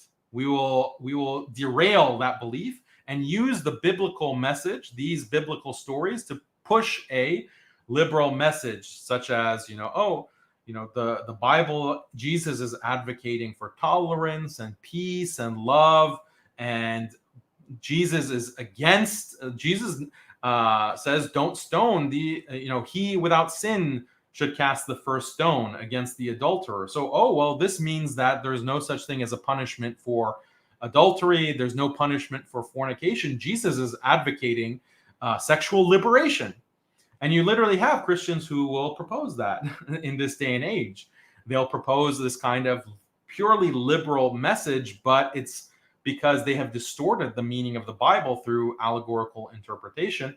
And no Christian in history thought that Jesus was opposed to laws and punishments for sexual immorality. No Christian believed that. And that's why canon law, for example, has punishments for sexual immorality, and those kinds of punishments were endorsed even by Protestants well into the 18th century, even the 19th century. Punishment for blasphemy, all of these things that were part of traditional Christianity. Things like minor marriage, things like slavery, things like religious war, all of these things that were part of the Christian tradition and were justified on the basis of the Bible. You can liquidate all of that because you say, no, this is allegory. No. Let's just focus on the words of Jesus himself. Let's ignore the Old Testament. Let's ignore the church councils, the ecumenical councils. Whereas in reality, the early Christians, the medieval Christians as well, they took the Old Testament as a source of law. They took the ecumenical councils as the word of God, as revelation, because they believed that after Jesus ascended, that the Holy Spirit came with revelation, and he inspired these Christians with revelation. And that's how you have the divinely inspired word of God coming from Paul and people who had never met Jesus Christ. They're being inspired, according to Christianity, by the Holy Spirit. But these later liberalized Christians, because of the kind of project that Immanuel Kant mentions, they take all of that stuff out. They say, no, forget about these ecumenical councils, forget about the church councils, forget about the Old Testament. Let's focus just on the words of Jesus, just on the words of Jesus. And lo and behold, they come with a purely liberalized message. They do away with all of these concepts of religious war, punishing blasphemy, punishing sexual immorality, a prohibition of homosexuality. They come away with prohibition against minor marriage, which they were practicing. They come away with this entire liberalized Christianity. So this is a long history, and Peterson is doing exactly that. In this, he takes the issue of the crucifix and he interprets it in this bizarre way that, oh, this is like a horror movie, and you're trying to strengthen yourself against fears and you're trying to become braver. So this is kind of a liberal self-help type of message, a kind of pop psychology message that has nothing to do with the theological significance of the crucifixion and what that icon represents for Christian belief. He is divorcing, he is rending asunder that theological message and replacing it with a liberalized self-help type of pop psychology message. And Christians are eating it up. Christians are loving this stuff. So this is quite, this should be disturbing for Christians. Peterson has demonstrated over and over again in this entire interview or discussion his aversion to affirming any theological truth.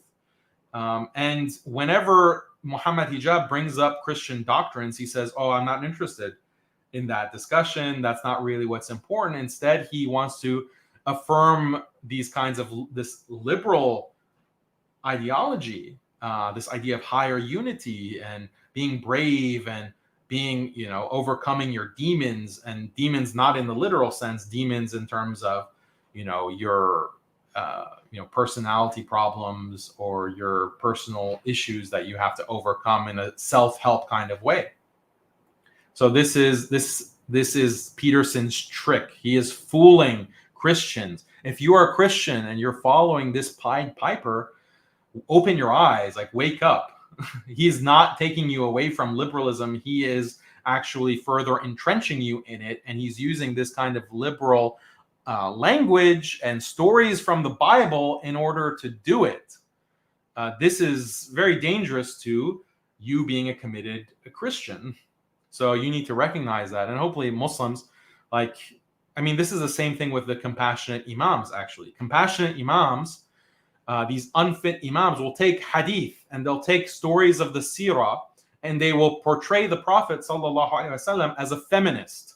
They'll portray him as in favor of religious freedom and we have to accept all religions equally, and they'll portray him in this kind of liberal way. They're doing the same exact thing, and I've been warning against these compassionate imams for some time.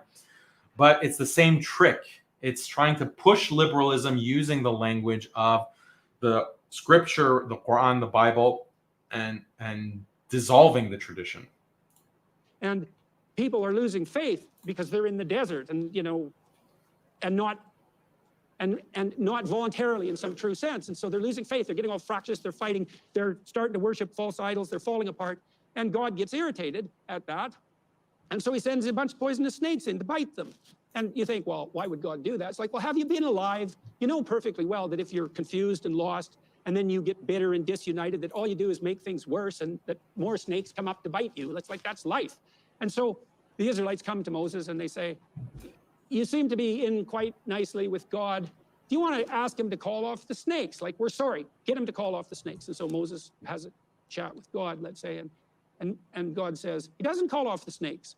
And so that's the thing about God is very often he doesn't call off the snakes, And he says instead to Moses that you have to make a staff. You have to cast a staff out of bronze, and on the staff you have to place a serpent. And then all the Israelites have to go and look at the serpent. And if they look at the serpent, then they'll no longer be poisoned by the snakes.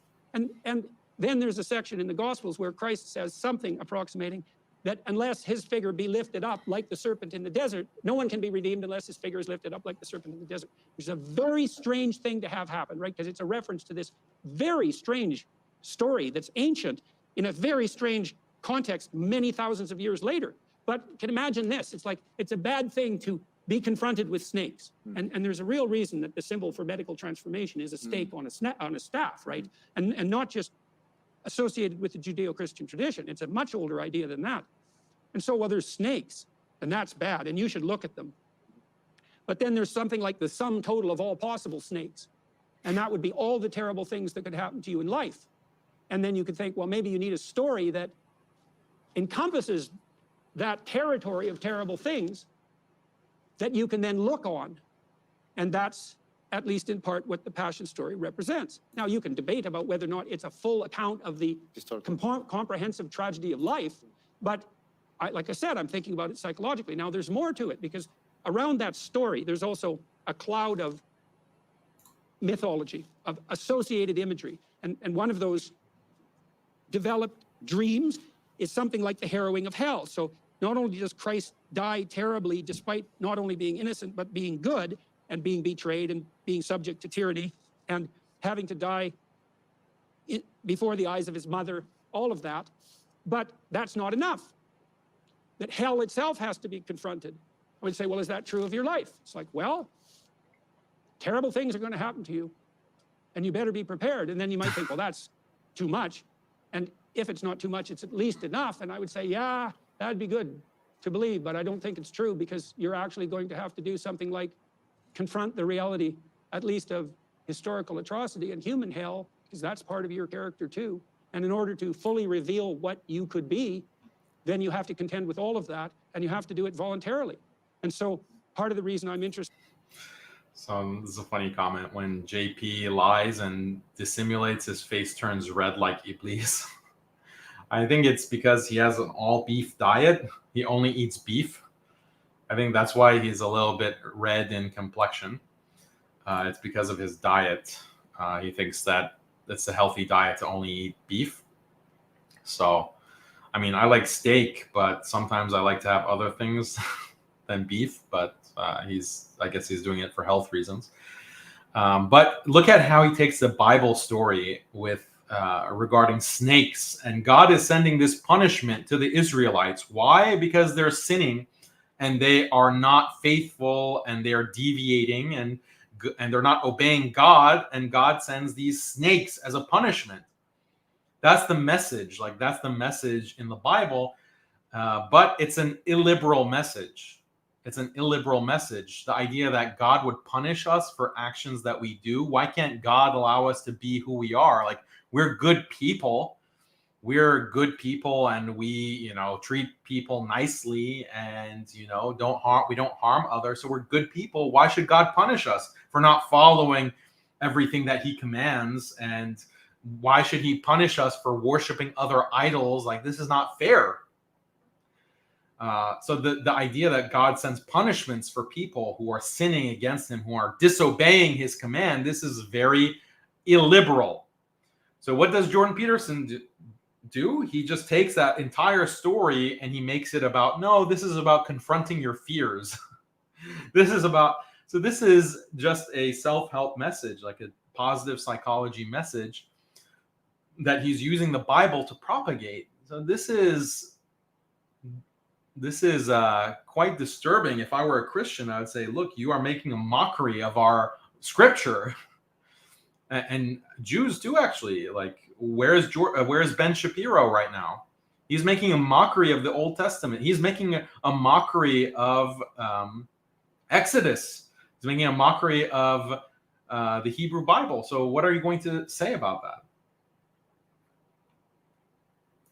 In that, the Christian story, let's say, is because that part of the story is where the rubber hits the road in some sense. It's like, well, that's your responsibility, is to confront the catastrophe and hellish aspect of life forthrightly. And then the question is that transformative? And one answer is, what did Nietzsche say? You can tell the character of a man's spirit by determining how much truth he can tolerate. It's a very interesting way of thinking about it. This is a crushing weight, this notion, but life is going to throw its catastrophes at you, sometimes even if you're innocent. And if you're not prepared, in faith, well, you're going to fold, and then it's going to be much worse. And how much do you have to face? And the answer might be every bit of it. Do you know, on this point, thank you for that. I think that you've really expressed that in a very powerful way. And the last comment that you made really was sorry, before Mohammed Hijab gives a response, just saying that, like, this is how shallow or vacuous the self-help, positive psychology message is. And I tell this to some of my family members who actually enjoy some of these motivational speakers, non-Muslim motivational speakers who go on and they have millions of followers. They sell out stadiums to give their motivational message. And they're always talking about empowerment, confronting your fears, improving yourself. But it's always empty. Why? Because they don't have an image, or they don't have a model. They don't have like a goal, actually. It's just improve yourself. Okay, well, improve myself towards what? What am I supposed to become? What is really the goal here? What is the final pinnacle that I'm supposed to reach? They won't define that. They won't define that because when you define it, it becomes metaphysical. It becomes something that becomes religious in nature. It becomes something that is transcendental because this is an ideal for you to reach.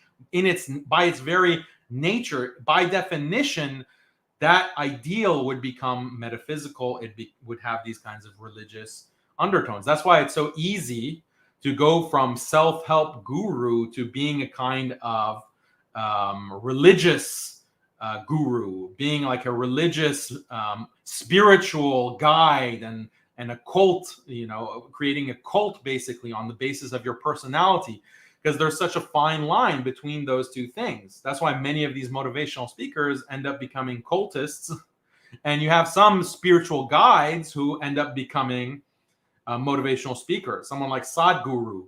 Sadhguru on YouTube, millions of followers. He's a Hindu guru and full of nonsense. But look how there's this porous division between a self-help guru and a spiritual guru. But the point is that what Jordan Peterson is promoting is just emptiness. It doesn't have actual substance. In Islam, or any religion like Christianity, traditional religion, there is a purpose, there is a goal, there's a final result. Salvation, for example, is a final result. Or being a true slave of Allah, being a true slave of God, submitting to Him fully, internally and externally, following the model of the Prophet sallallahu alaihi wasallam in the way that he lived his life and worshipped, and that's something real. It's substance. It's something that's true, that you can pursue, that you have a tangible goal. It's not just, empower yourself. For what? Be prepared, as Jordan Peterson just said. Be prepared for what? What is coming? What is necessary? What is the goal? You're giving us a path, but it's a path to nothing. Really, it's a path to hell. It's a path to shaitan. It's a path to being deceived, ghurur. This is the trick. This is the deception of Satan. You have a path, but you're not telling people where that path actually leads. So Jordan Peterson, with his positive psychology, is falling into that, and he's using the Bible and Scripture.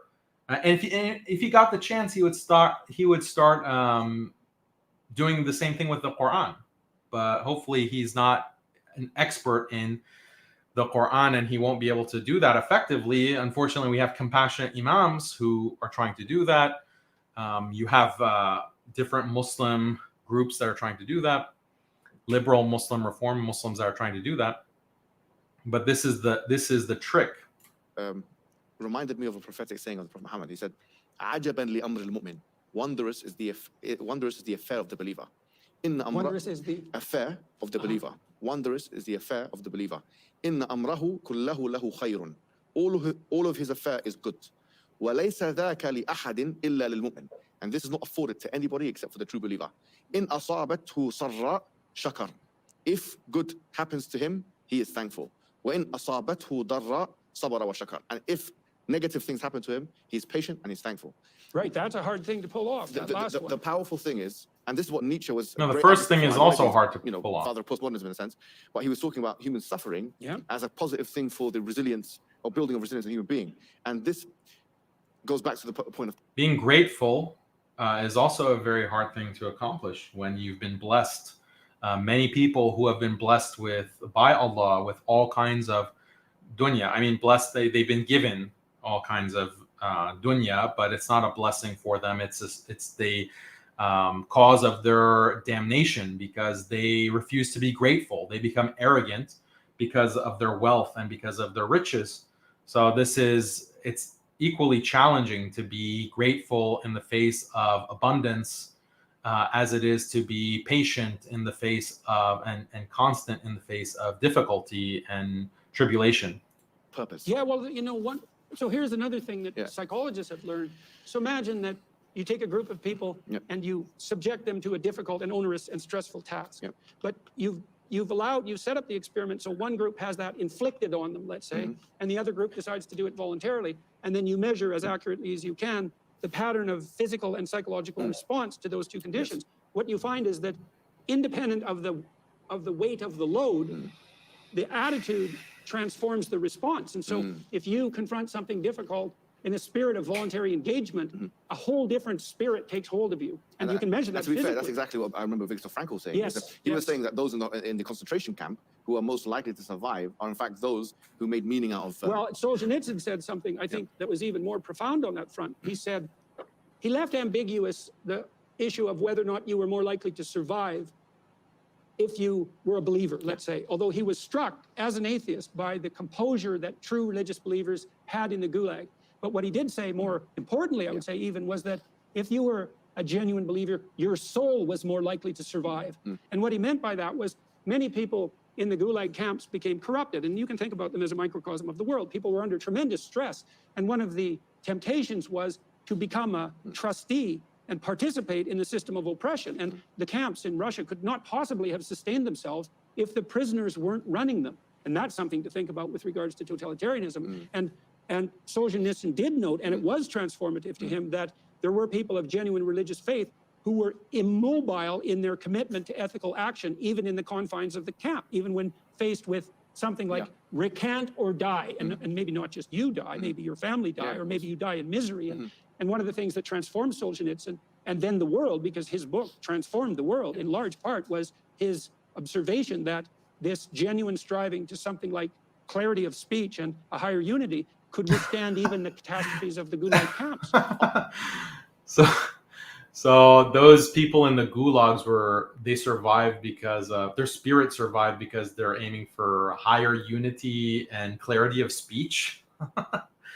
That was the higher value. I mean, this is extremely ridiculous, outrageous even. But it just proves my point. Like he can't even bring himself to say that no, what sustained them was God, belief in God, and clarity of faith. That's what really we need. He can't say that because that contradicts a liberal message. So, but it's just he's so brazen about it. I want to ask a question just before we end. Yeah, sure. Is that I've okay? only politely sat here just to indicate we need to wrap up. Okay, but I just want to ask one last question because I'm interested in both of you in a sense. Yeah, I said that from a Muslim perspective, the question that we're asked to ask is bring the evidence. Yeah, if I were to bring reasonable evidence which would satisfy some kind of probabilistic reasoning that the Prophet Muhammad, we believe is the final prophet, right? That he was a true prophet. Would you be willing to become a Muslim? I wouldn't. I wouldn't dispute a priori the idea that Muhammad was a true prophet. But I don't understand what that means. Like, obviously, so this is the way I wouldn't deny that he's a true prophet, but what does that mean? Dude, you're driving me crazy here. I'm going to look at this psychologically again. It's people are granted revelations, and it's obviously the case, let's speak empirically, that the revelation of Muhammad united a fractious society. And so it was a uniting revelation. Now, how to conceptualize but it's unity, not higher universally unity. Uniting revelation, at least not yet, or not now, because we're not all united. So not yet. Maybe we didn't understand the revelation. You got some plans for us? Is the presupposition what you're saying that You got some plans, Jordan Peterson? Not yet. It's not a unifying revelation. Not yet. So what are your plans for the Quran, Jordan Peterson? Or maybe I should ask your employers that question. But so higher unity. Man, this is like so propagandized. It's shocking. Unity is the ultimate objective. Well, not exactly, because then you have the problem of uniformity that you pointed out, right? Even the idea of unity itself.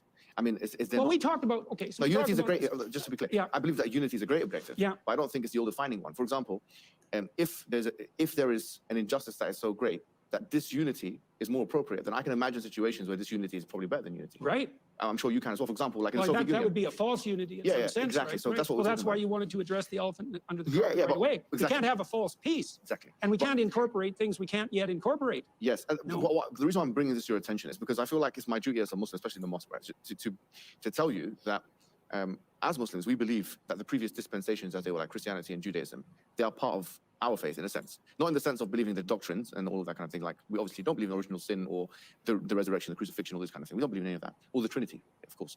But in the sense that we do believe in Jesus Christ, we believe in all of the Old Testament prophets, most of them, if not all of them, Abraham, Moses, Jesus, and so on. And we believe that each prophet was sent with two things: the message, which is to believe and worship in one God, and some kind of evidence to indicate their truthfulness. So with, for example, Moses and Jesus, we know what their miracles are, splitting the sea, and we believe that actually happened historically, right? We have no qualms with that. We don't have this kind of materialistic viewpoint on the issue. With Muhammad sallallahu alaihi wasallam, we believe that because he was sent to all of humanity, he had to have an evidence base that would satisfy not just the eyes. In other words, it wouldn't be just something that could be witnessed. It would be something that can be interrogated and scrutinized for all times and places. So it would be an auditory revelation. In this case, it's the Quran. The Quran means a recitation, yeah? So the central message of the Quran is Tawheed, or the idea of worshiping one God and believing in one God, as we've mentioned. But there is an attempt in the Quran to challenge, like, for example, there's something called the falsification test, or the inimitability test. The Quran says, for example, that try and find a contradiction within the Quran.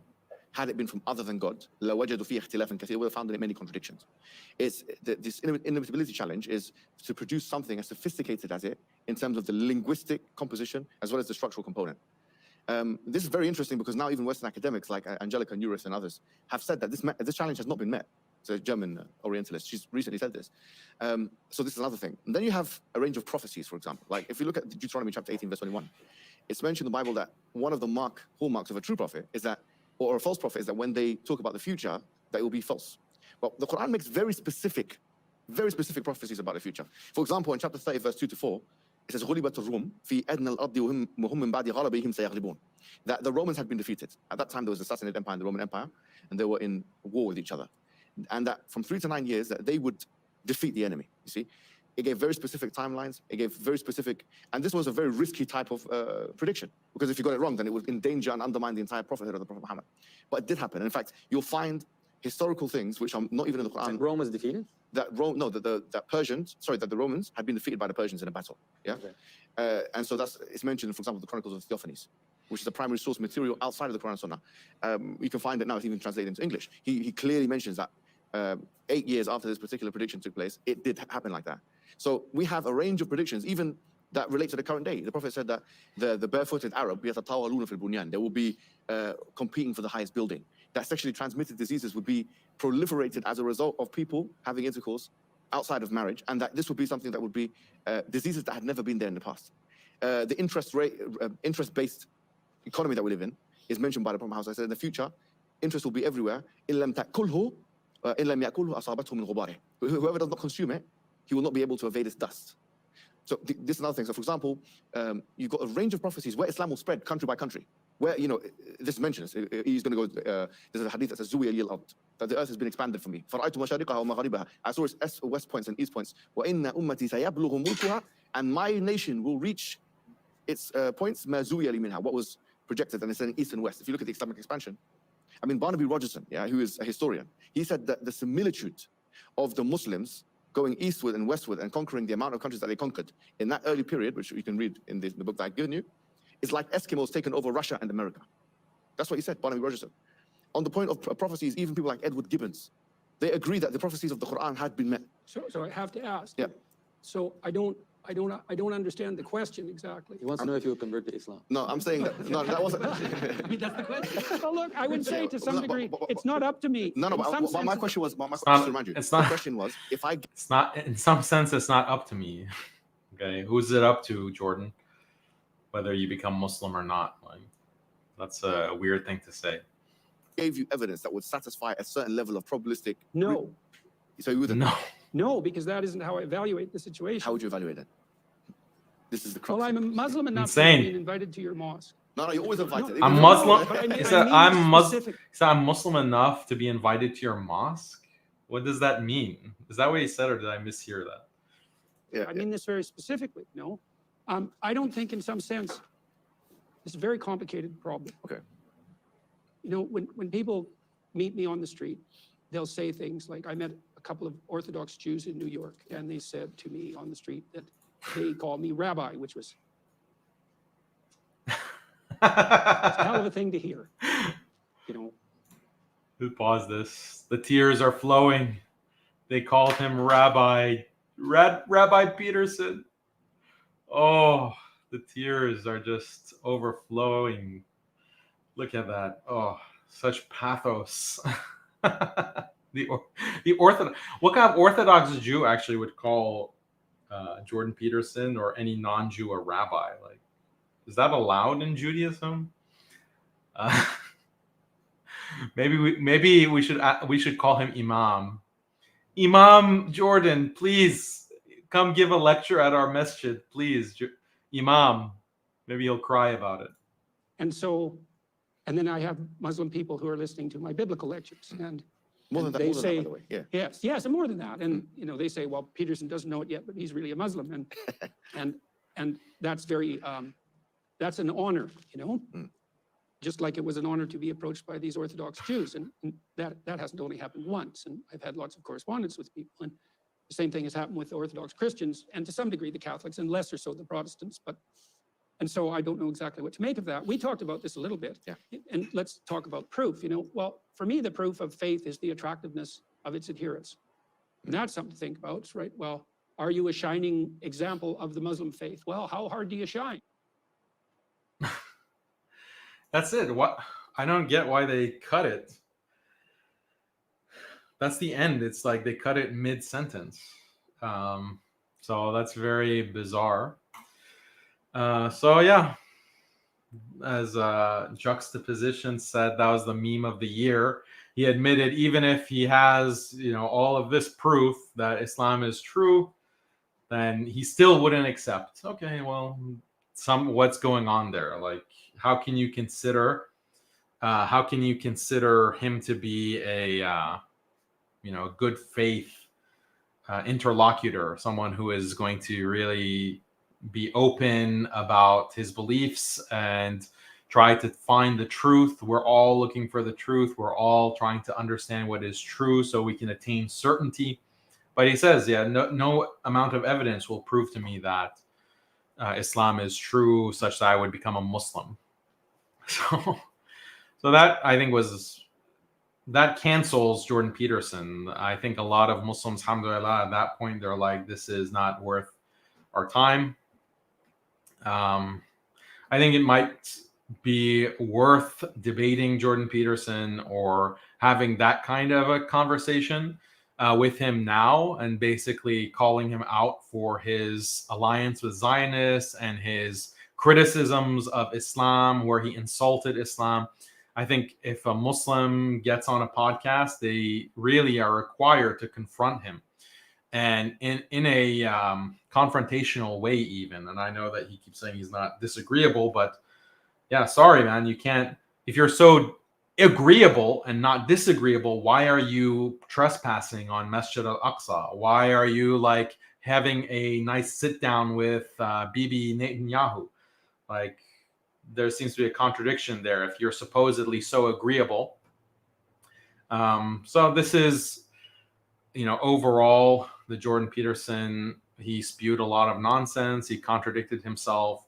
He kind of made himself look silly. I lost respect, what little respect remaining that I had for him as an intellectual.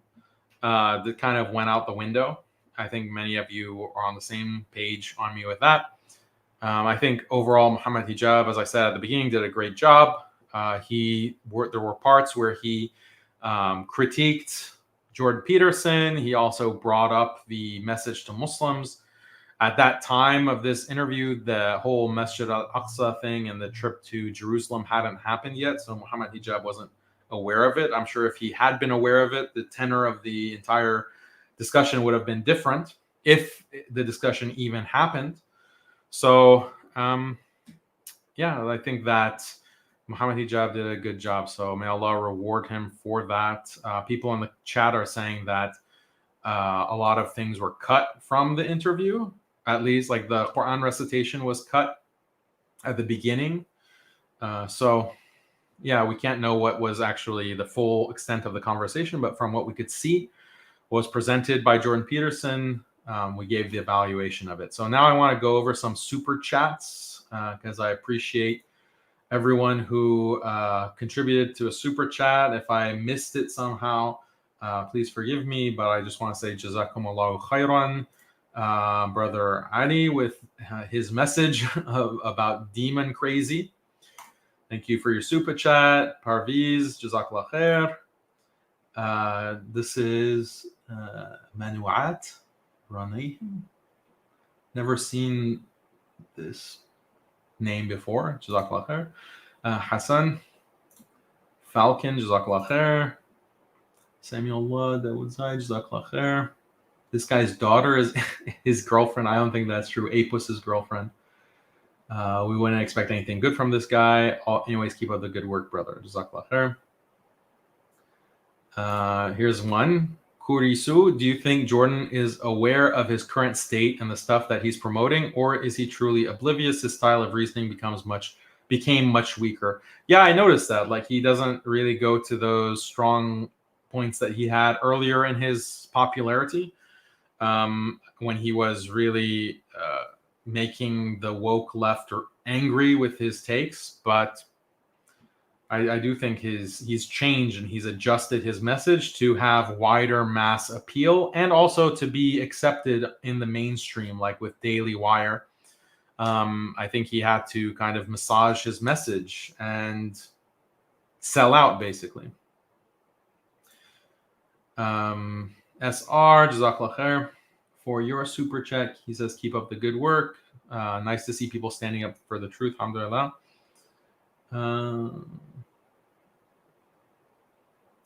Here's Hassan again. Jazakallah khair. How come quote unquote Jewish people in America never condemn LGBT alongside true Christians and true Muslims? Just wondering, not being anti-Semitic. There are Jews who condemn it as well.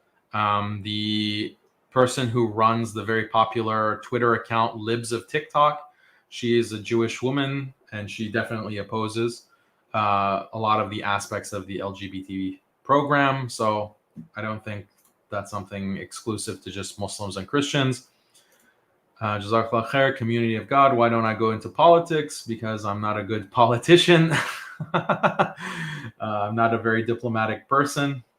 So that's why. I mean, there's a deeper reason to it. Like, you can't really be principled and be in politics. Like, you have to compromise. It's a dirty business. And so that's just not for me. Can you review the Orthodox guy's video responding to this and talking about Trinity? I don't know who that guy is, but with the Trinity, inshallah, I'm going to have a live stream where we call all Christians to explain the Trinity. And we're going to have Jake, the Muslim metaphysician, inshallah, on Muslim Skeptic Live. This is going to be in a few weeks. So we will announce it. And Jake Brancatella, if you don't know, he's an amazing debater. Christians cower in fear. Christian apologists, cower in fear when they hear Jake's name because he's just so dominant debating the Trinity. So I'm going to have him come on Muslim Skeptic. And we're going to interact with Christian audience live to talk about the Trinity. Let's see. Original Tawheed, Jazakallah khair. Sharing this ayah. O you who have believed, if you support Allah, He will support you and plant firmly your feet. Barakallahu feek. Real Zen, will you react on Sajid Lipum's video he made about you? I'd love to see you maybe debate him on that. Stay tuned. Stay tuned for that. I think there's some information that you will be interested to hear about that topic.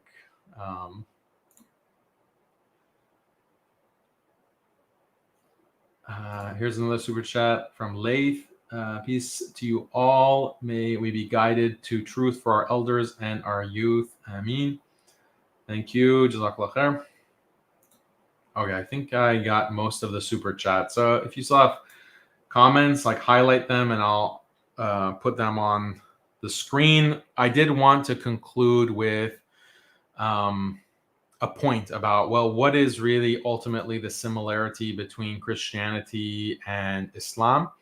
I think that in order to properly understand the similarities and the differences, there are definitely differences.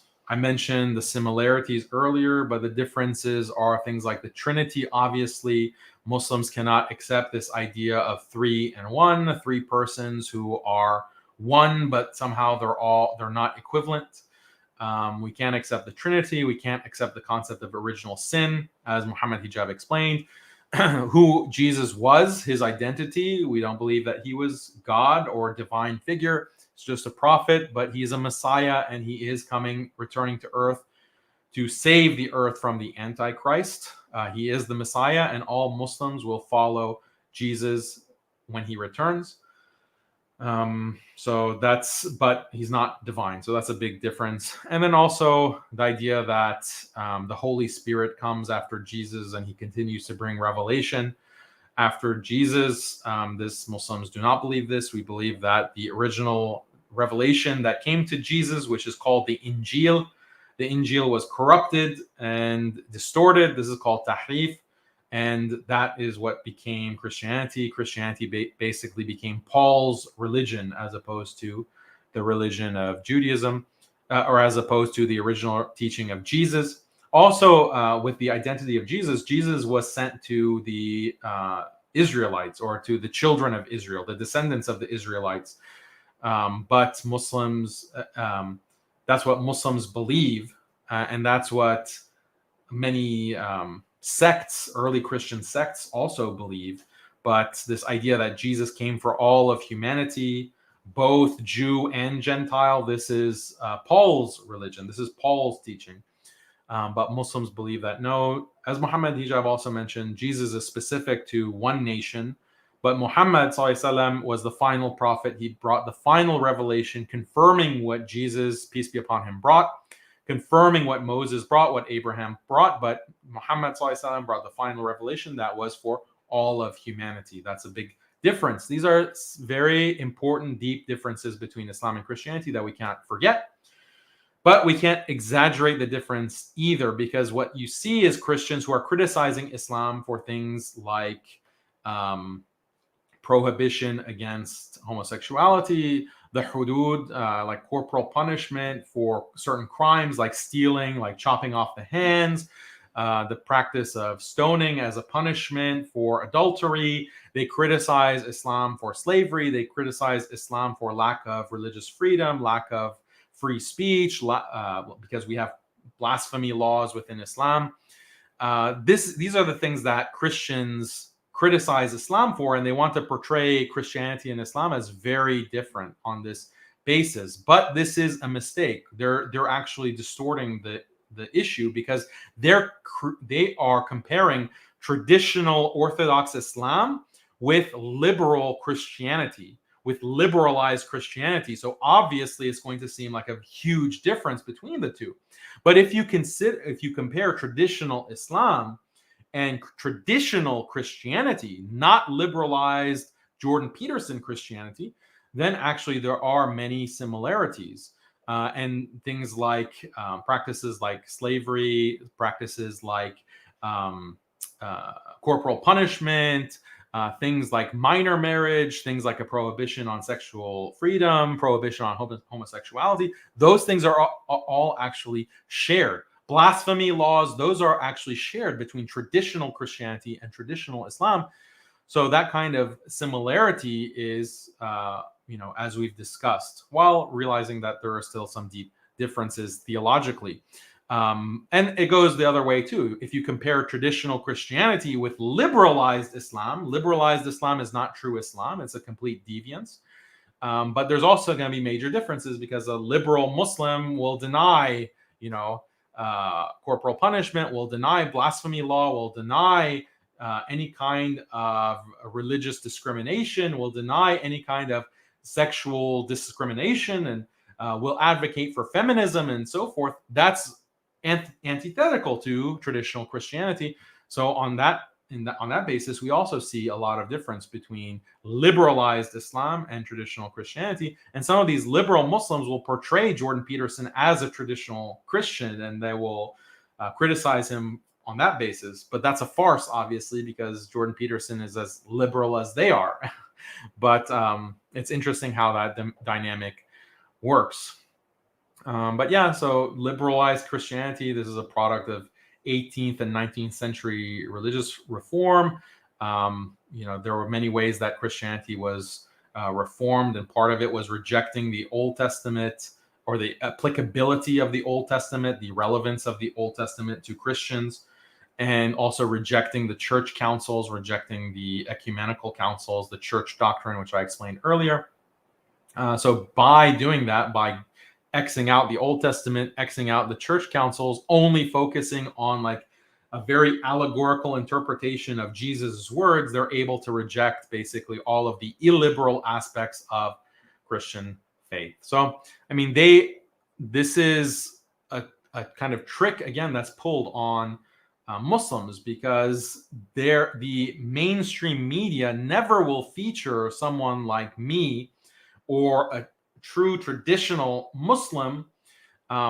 Why? Because it's challenging the liberal doctrines. It is something that will undermine liberalism, and the way that they cancel religious Muslims and they disqualify religious Muslims from these kinds of mainstream outlets is through a kind of interrogation. So you'll notice that in the debates that I've had with liberals, or even I had a conversation with an Orthodox Christian. His name is Daryush, or Rush Valizadeh.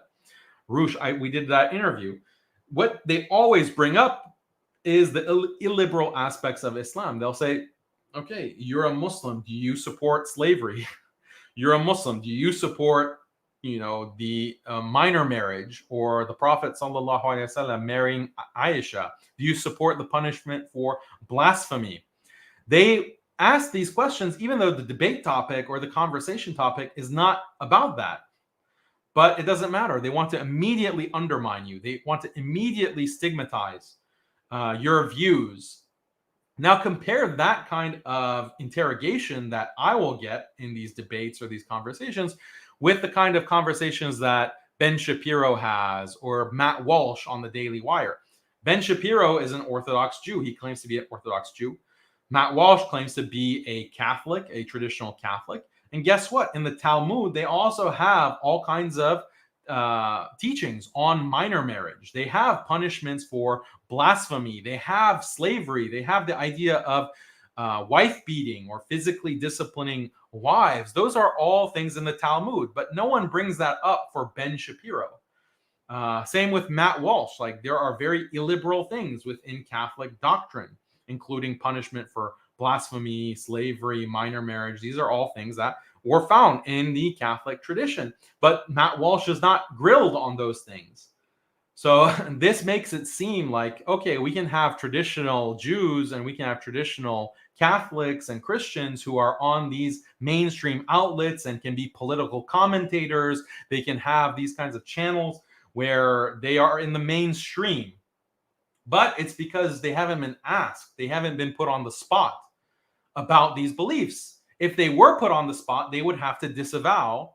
They would have to disavow, and then people would realize, okay, these are charlatans. They're not actually traditional. They're not actually Orthodox, or they're like agents to reforming their own religious traditions.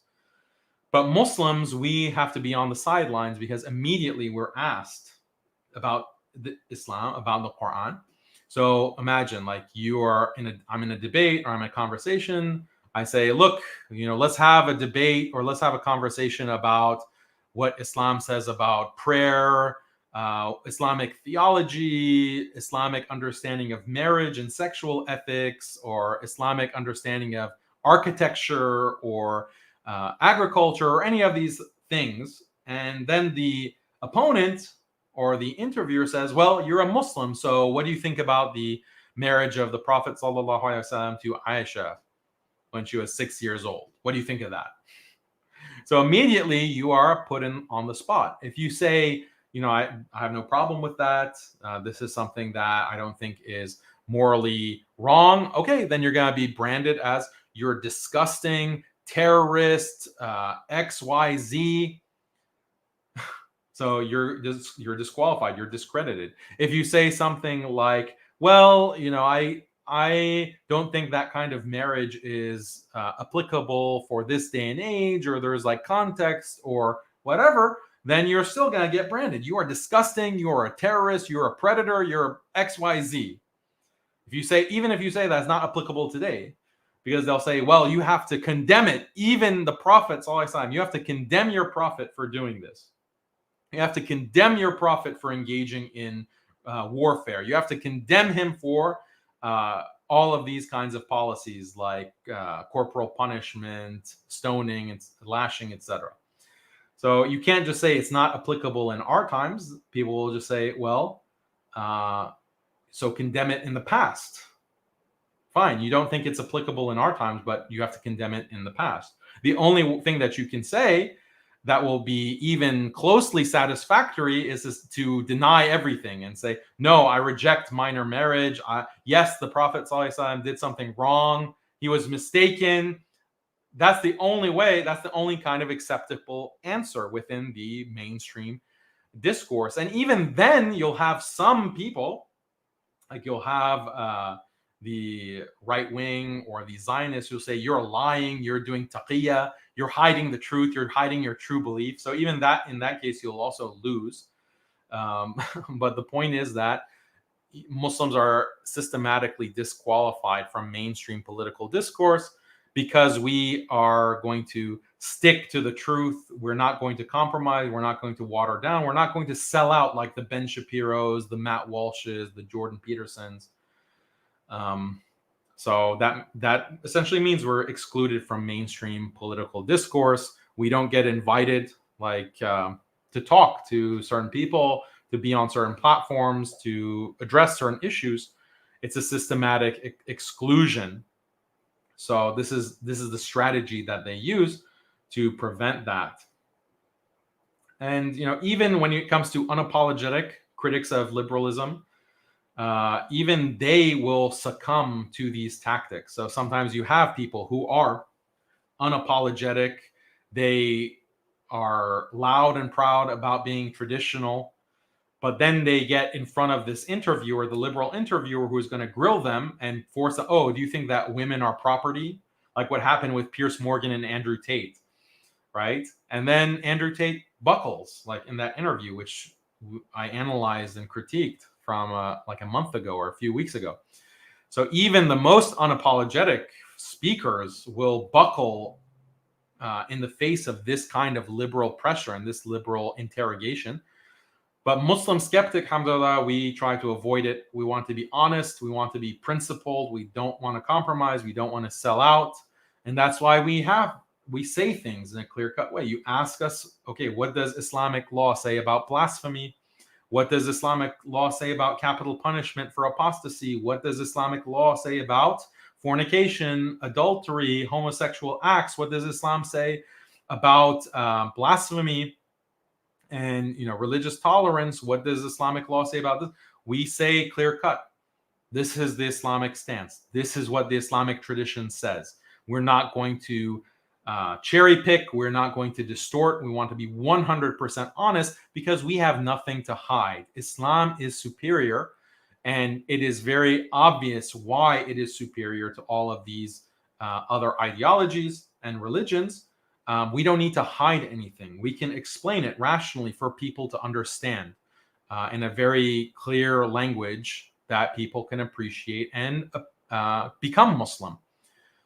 So that's the whole message of Muslim Skeptic and our entire approach.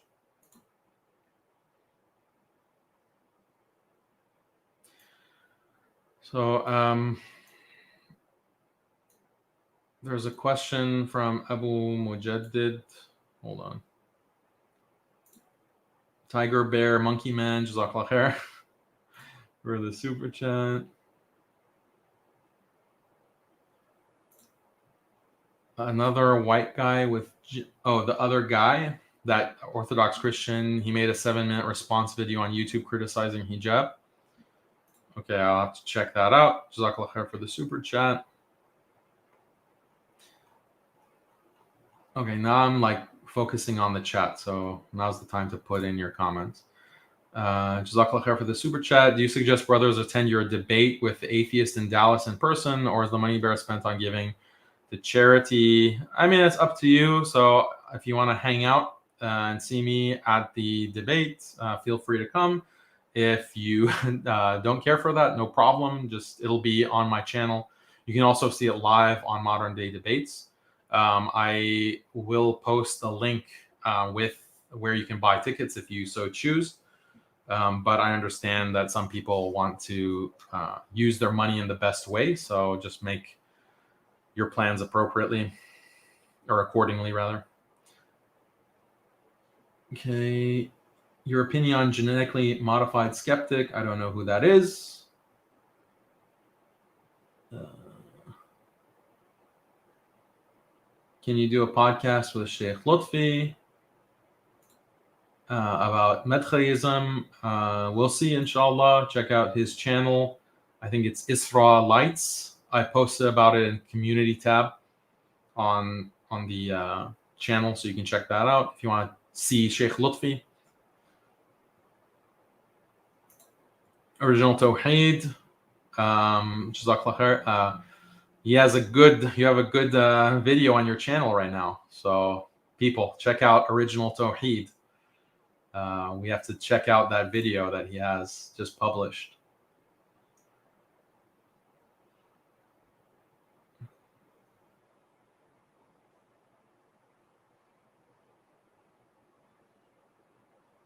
Okay, a lot of very nice supportive comments. Barakallahu feekum.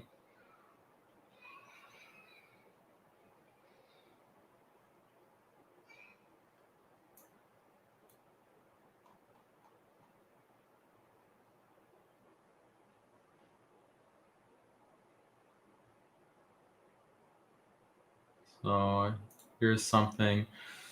Salam Daniel. Jay Dyer wants to debate you. He's already debated the likes of Sheikh Asrar Rashid and Shabir Ali. Shabir Ali is a deviant, everyone knows. But yeah, I mean, with Jay Dyer, we can have a conversation. We can have a debate. But I mean, I wouldn't debate the Trinity per se. I think that if he wants to debate the Trinity, he should get in touch with Jake, the Muslim metaphysician.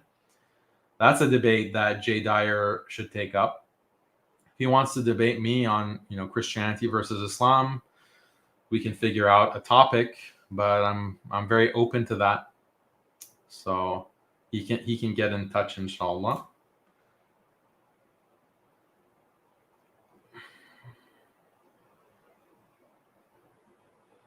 A lot of comments wanting me to respond about Madkhalis. Please, brothers, patience. Stay tuned. Stay tuned for some facts about Madkhalism. Yeah. Jay Dyer is running away from Jake for years. No comment. But I'm not surprised. No one wants to get in front of Jake. Like, why isn't William Lane Craig debating Jake? Like, that's what I want to know. Forget about Jay Dyer. Like, where are the top Christian apologists who are going to take on this challenge of Jake, the Muslim metaphysician, on the Trinity? Many have tried, many have failed. So the fear is justified.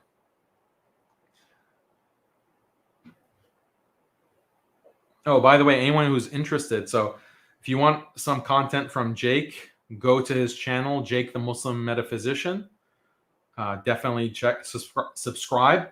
But you can also check out Alesna Institute. Every week we have a halaqah. We have a weekly session, and we sat not last week, but the week before with Jake, and he gave us a beautiful presentation on the Trinity at Alesna Institute for our students, and the students got to ask Jake all kinds of questions and pick his mind about Christian apologetics and Christian theology. So if you're interested in these kinds of long form discussions and you want to actually get involved and talk to me and talk to other guests and professors and du'at, we had Paul Williams was a guest from Blogging Theology as well. So if you're interested in that, just subscribe to Alesna Institute. You can take classes, you can join our weekly live stream, and it's a good time, inshallah, and you'll benefit, inshallah. Abu Mujaddid, Jazakallah khair, $10. One fact we all appreciate about Muslim Skeptic is that not only you present clear logical facts about Islam, which agrees with the mind and heart, but also make Muslims proud to practice their belief. Alhamdulillah, that's a big blessing. Muslim Skeptic team is growing. We have so many amazing brothers and also some sisters who work for Muslim Skeptic, from the video team, from the writing team, from the editing team, from the translation team. We're translating articles into Arabic. We're translating videos into Arabic, also Urdu, Hindi, Bangla pretty soon, inshallah. So this is a team effort. And alhamdulillah, everything is progressing nicely online. So please make dua for us, and we appreciate all your support. So, Sufyan, Jazakallah khair. I'd like to see you have a discussion with Shamsi from DUS Dawa. Okay. We'll see. I don't know. It might be dangerous to have a conversation with a Khariji like me. It might be dangerous. I mean, I'm a person of deviance.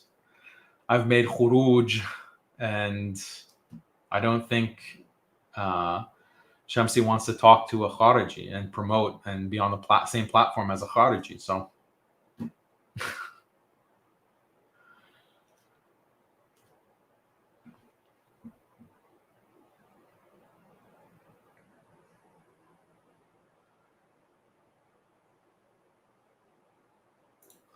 What do you think about Iron Sheikh? What do you think about the hijab protests in Iran? Are they just another CIA color revolution? Was the position Sunnis should take on regime change in Iran?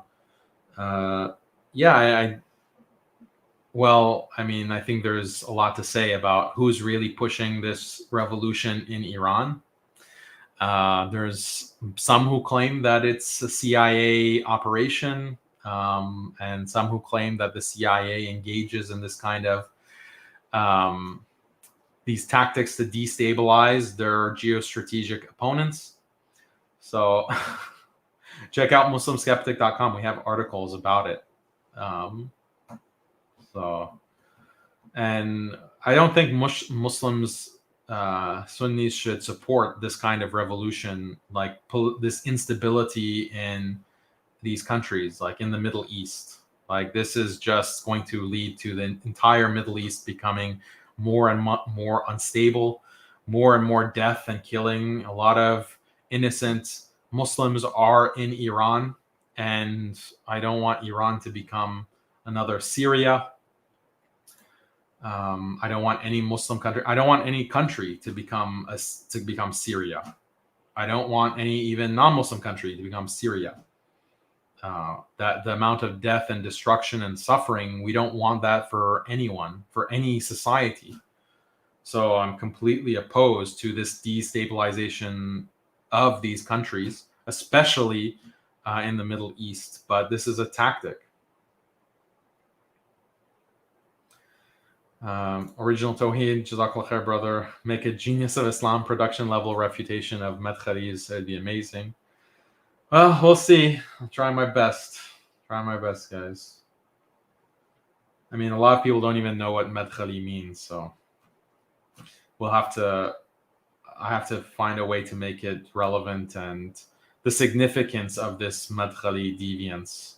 It's very significant because it's a tool of secularization for the Muslim world. So all of the criticisms that I have of compassionate imams, that the same exact criticisms apply to the Madkhalis. It's like the same. I don't want to say that the Madkhalis are like compassionate imams, because on the surface, superficially, they're not. But I would say that the compassionate imams are Madkhalis at heart. And I explain this if you go to my Telegram channel. I talk about this at length, so you can check it out.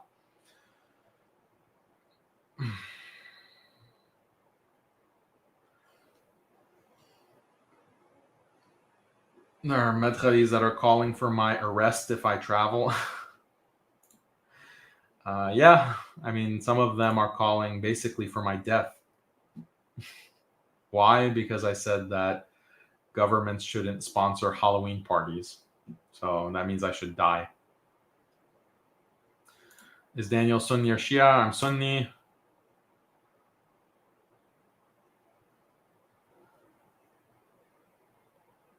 Let's see. Abu Sufyan shaking his head because he agrees with me. Jazakallah khair, brother.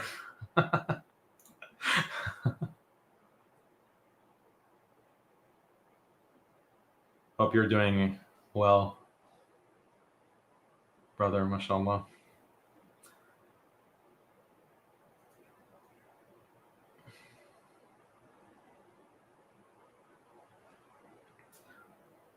Yeah, people are asking about like this whole video of Sajid where he disassociates from me.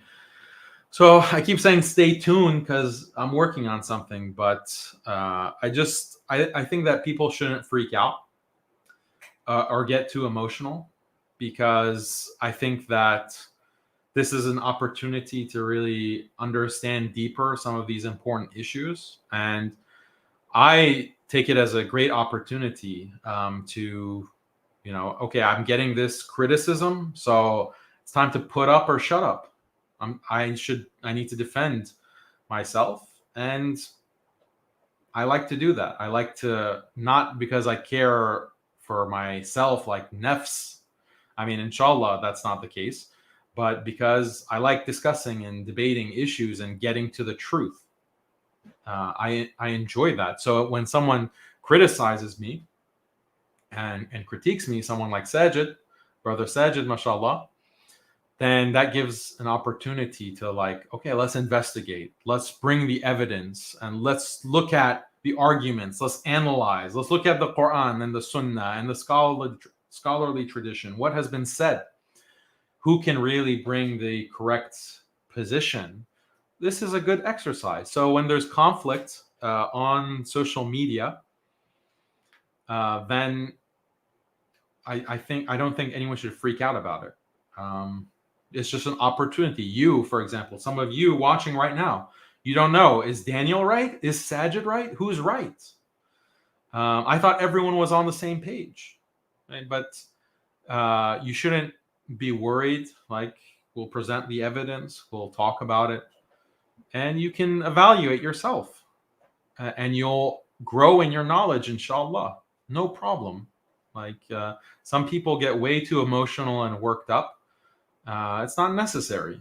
It's not necessary. Just take it as an opportunity, and I'm, inshallah, a very respectful discussion about the topic without compromising. So I'm not going to compromise on calling bootlickers, because some of these guys are very dangerous. They are literally agents who hate Islam and they want to destroy Islam. Not Sajid. I'm not saying that's Sajid. But others who have the kind of views that are being propagated against me. So we need to have a conversation. We need to investigate. Let's see. Yeah, so if you want to know more about like what we're talking about with medkhalis, bootlickers, check out the video that I posted on the community tab with Sheikh Lutfi. He gives a 2-hour discussion that goes into a lot of good details. That'll be worth your time. It's very substantive, so you can appreciate it and benefit, inshallah. Okay, so I'm going to just keep talking as long as we have more than 700 live viewers. So I'll keep responding to questions until we drop below that.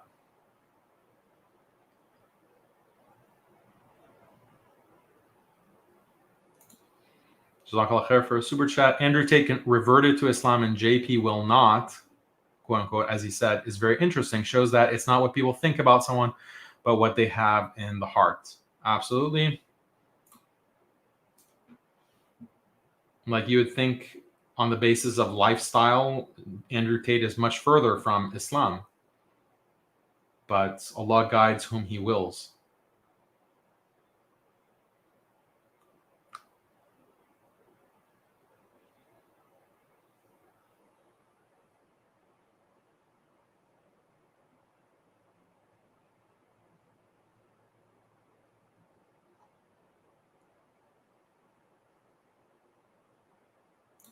Oh, Sufyan, another super chat. I think you talking to Shamsi is better than posting videos about Madkhalis. You said he probably wouldn't want to be on the same stream as you, but what if he would like to discuss with you? Yeah, I mean, we can have a discussion or a debate. You can have Shamsi, Sajid, whoever, and we can have that conversation. Me and some other brothers from Muslim Skeptic team. We can do that, no problem. But I highly doubt they'll accept that. But I mean, we need a video that will just present the case because they're going wild right now, making videos against me. So just need a response, that's all. And then further discussion can happen after that.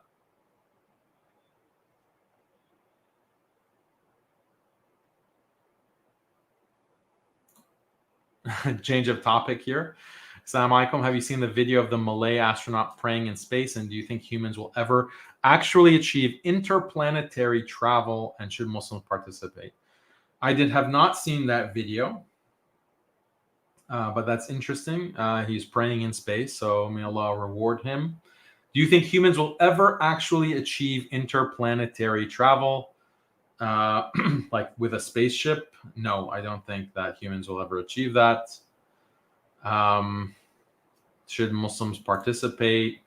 Yeah, I mean, participate in space travel, that's fine. But I think the end of the world will come before humans have the technology to be able to leave low Earth orbit. So yeah, you don't want to get do we want to talk about the moon landing and what I think about that? I mean, this channel doesn't need like that kind of controversy. But the thing about space, once you leave the magnetic field surrounding the Earth and the Van Allen belts. So I studied this. I was a physics major at Harvard, have a degree in physics.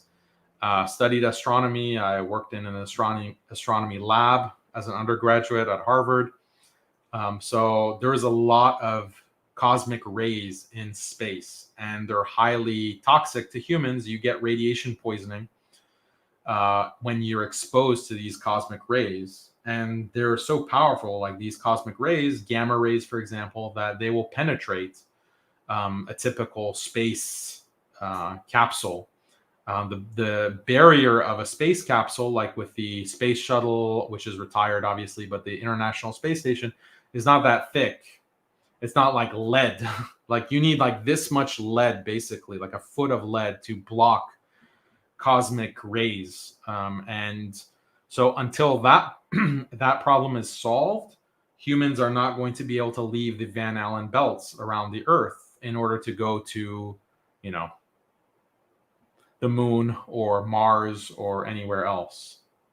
So is that technology going to be developed before the end of Yom al-Qiyamah, before Akhir al-Zaman? Allahu Alam, I doubt it. I doubt it, even though they're constantly claiming that it's just they're on the cusp of doing it. But I don't think any astronaut who is with the current technology goes outside the Van Allen belts is going to get fried.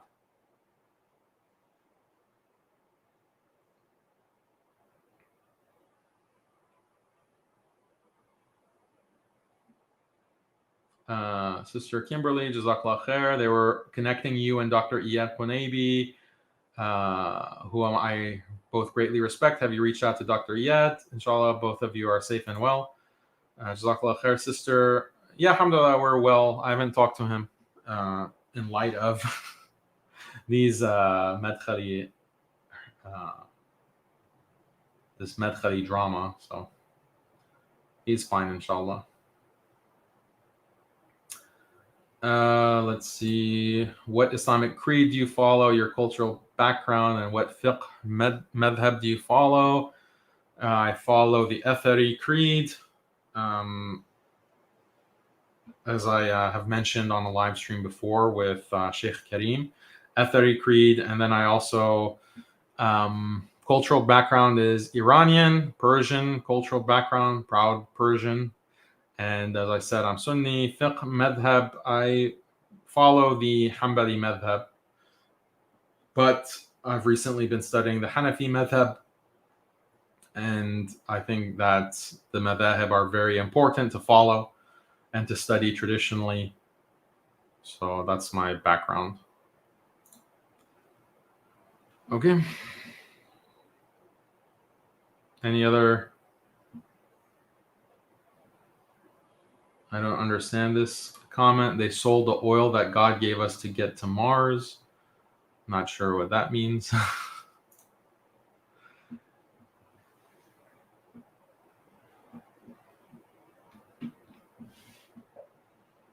Yeah, sorry, my wife was texting me. That's why I was looking down.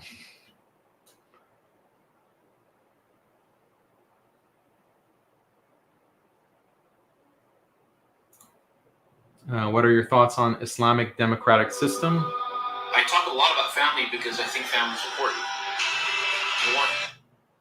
These ads, like on this ad, just blasted me. What are your thoughts on Islamic democratic system? Do you think that it could work? Do you think that kind of system is bid'ah? No, I do not believe in democratic system. I believe in Sharia and Khilafah.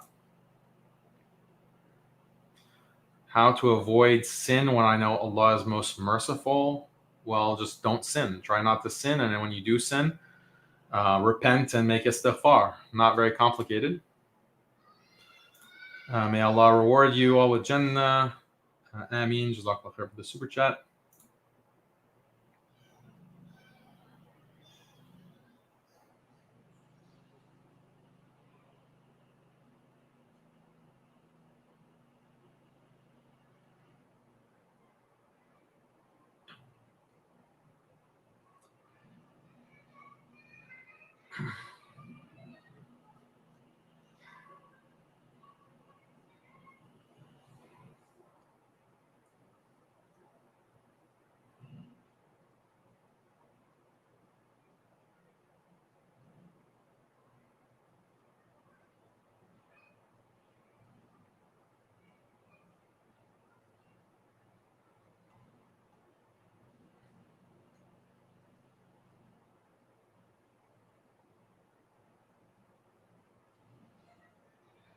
What do I think of the Deobandi movement?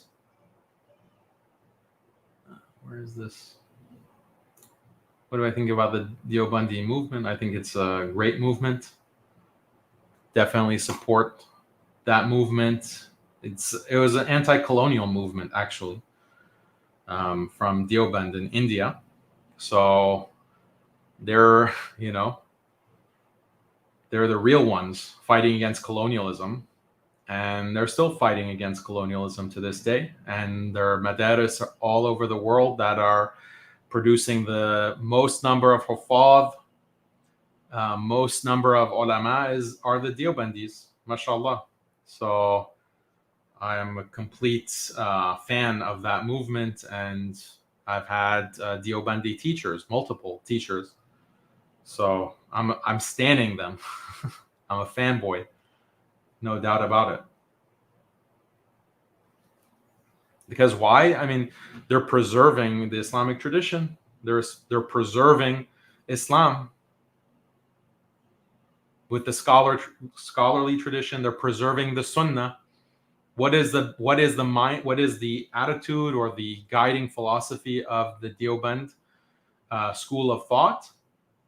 That we follow Islam, we follow the Sunnah according to the understanding of the Sahaba and the Salaf. That's their understanding, and they implement it. So, mashallah. Oh my God. Now you guys are really going crazy.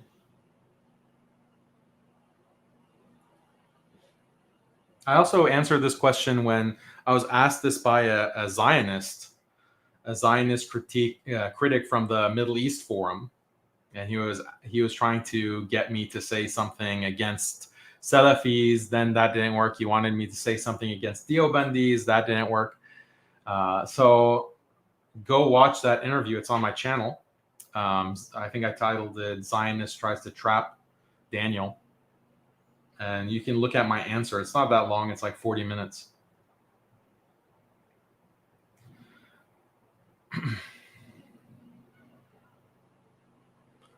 Any specific reading you suggest for new Muslims that will be foundational for navigating the waters of scholarship?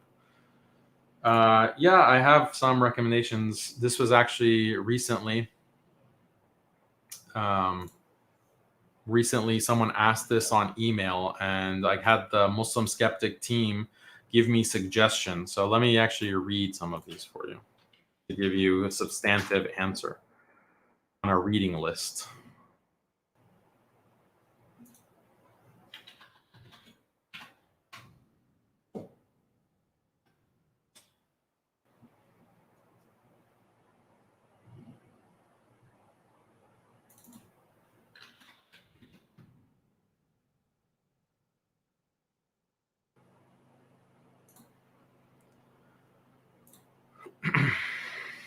Okay, so when it comes to the topic of Iman, here is a good book, and these are all in English, basically, so you can read them. Read commentary on the three fundamental principles by Sheikh Ibn Uthaymeen. Read The Creed of a Muslim by Sheikh Abdul Aziz Toraifi. You can read the translation of Enjoining Good and Forbidding Evil. I think it's a translation of one of Ibn Taymiyyah's works in his writing. Purification of the Soul from the works of Ibn Rajab al-Hanbali, Abu Hamid al-Ghazali, and Ibn al-Qayyim al-Jawziyah. Ibn Qayyim al-Jawziyah. That is Razzaq is the editor. Abdur Razzaq is the editor. So I'm sure that's a good book. I haven't read that myself. Let's see. Just a lot of different works. For a translation of the Quran, find a translation that you find easy to read. I like Sahih International as my translation of choice, but there's another good translation called The Gracious Quran. The Gracious Quran is very good. Highly recommend it. You can read The Sealed Nectar. That's a great biography of the Prophet sallallahu alaihi wasallam. You can read, if you're looking for tafsir, like exegesis, what does the Quran mean? You can't go wrong with Ma'rif al-Quran. Ma'rif al-Quran is a more contemporary tafsir of the Quran. You can't go wrong with that. Yeah, so I mean, there's many books. I've said before that I'll publish something with a reading list for new Muslims, but you can go to New Muslim Academy. If you just search New Muslim Academy, there's a lot of resources and classes for free that you can take. And I'm sure they have a reading recommendation list for you as well. So check New Muslim Academy. Oh, and you can also get Modernist Menace to Islam, my book. But read those other things first. Okie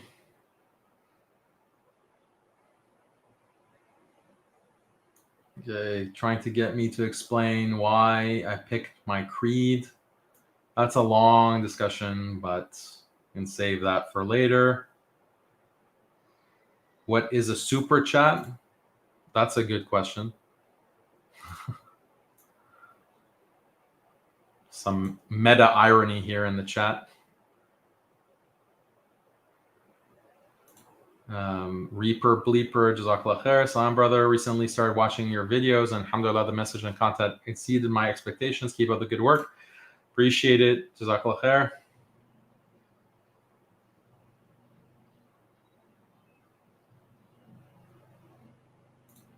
Assalamu alaikum. I would like to go in Dawah Street, but the stupidity and blindness of people is crazy. Maybe it's better to focus on making videos of Islam to increase faith and response videos to anti-Islam.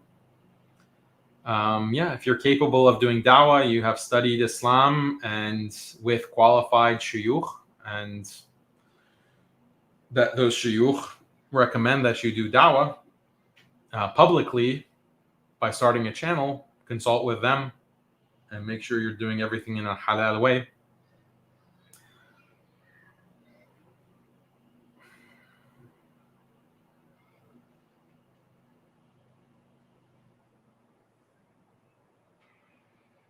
Okay.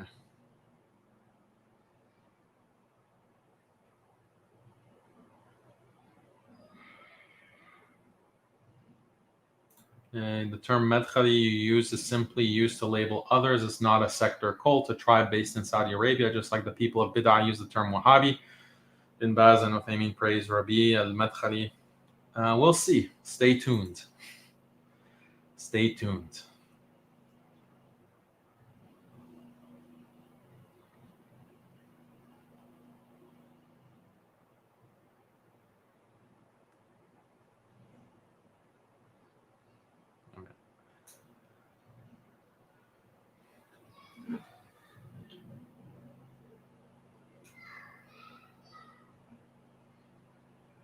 I think we're going to alternate, inshallah. Every other week we'll have one of these live streams, and then the other kinds of weeks we'll do roundtable with the rest of the brothers.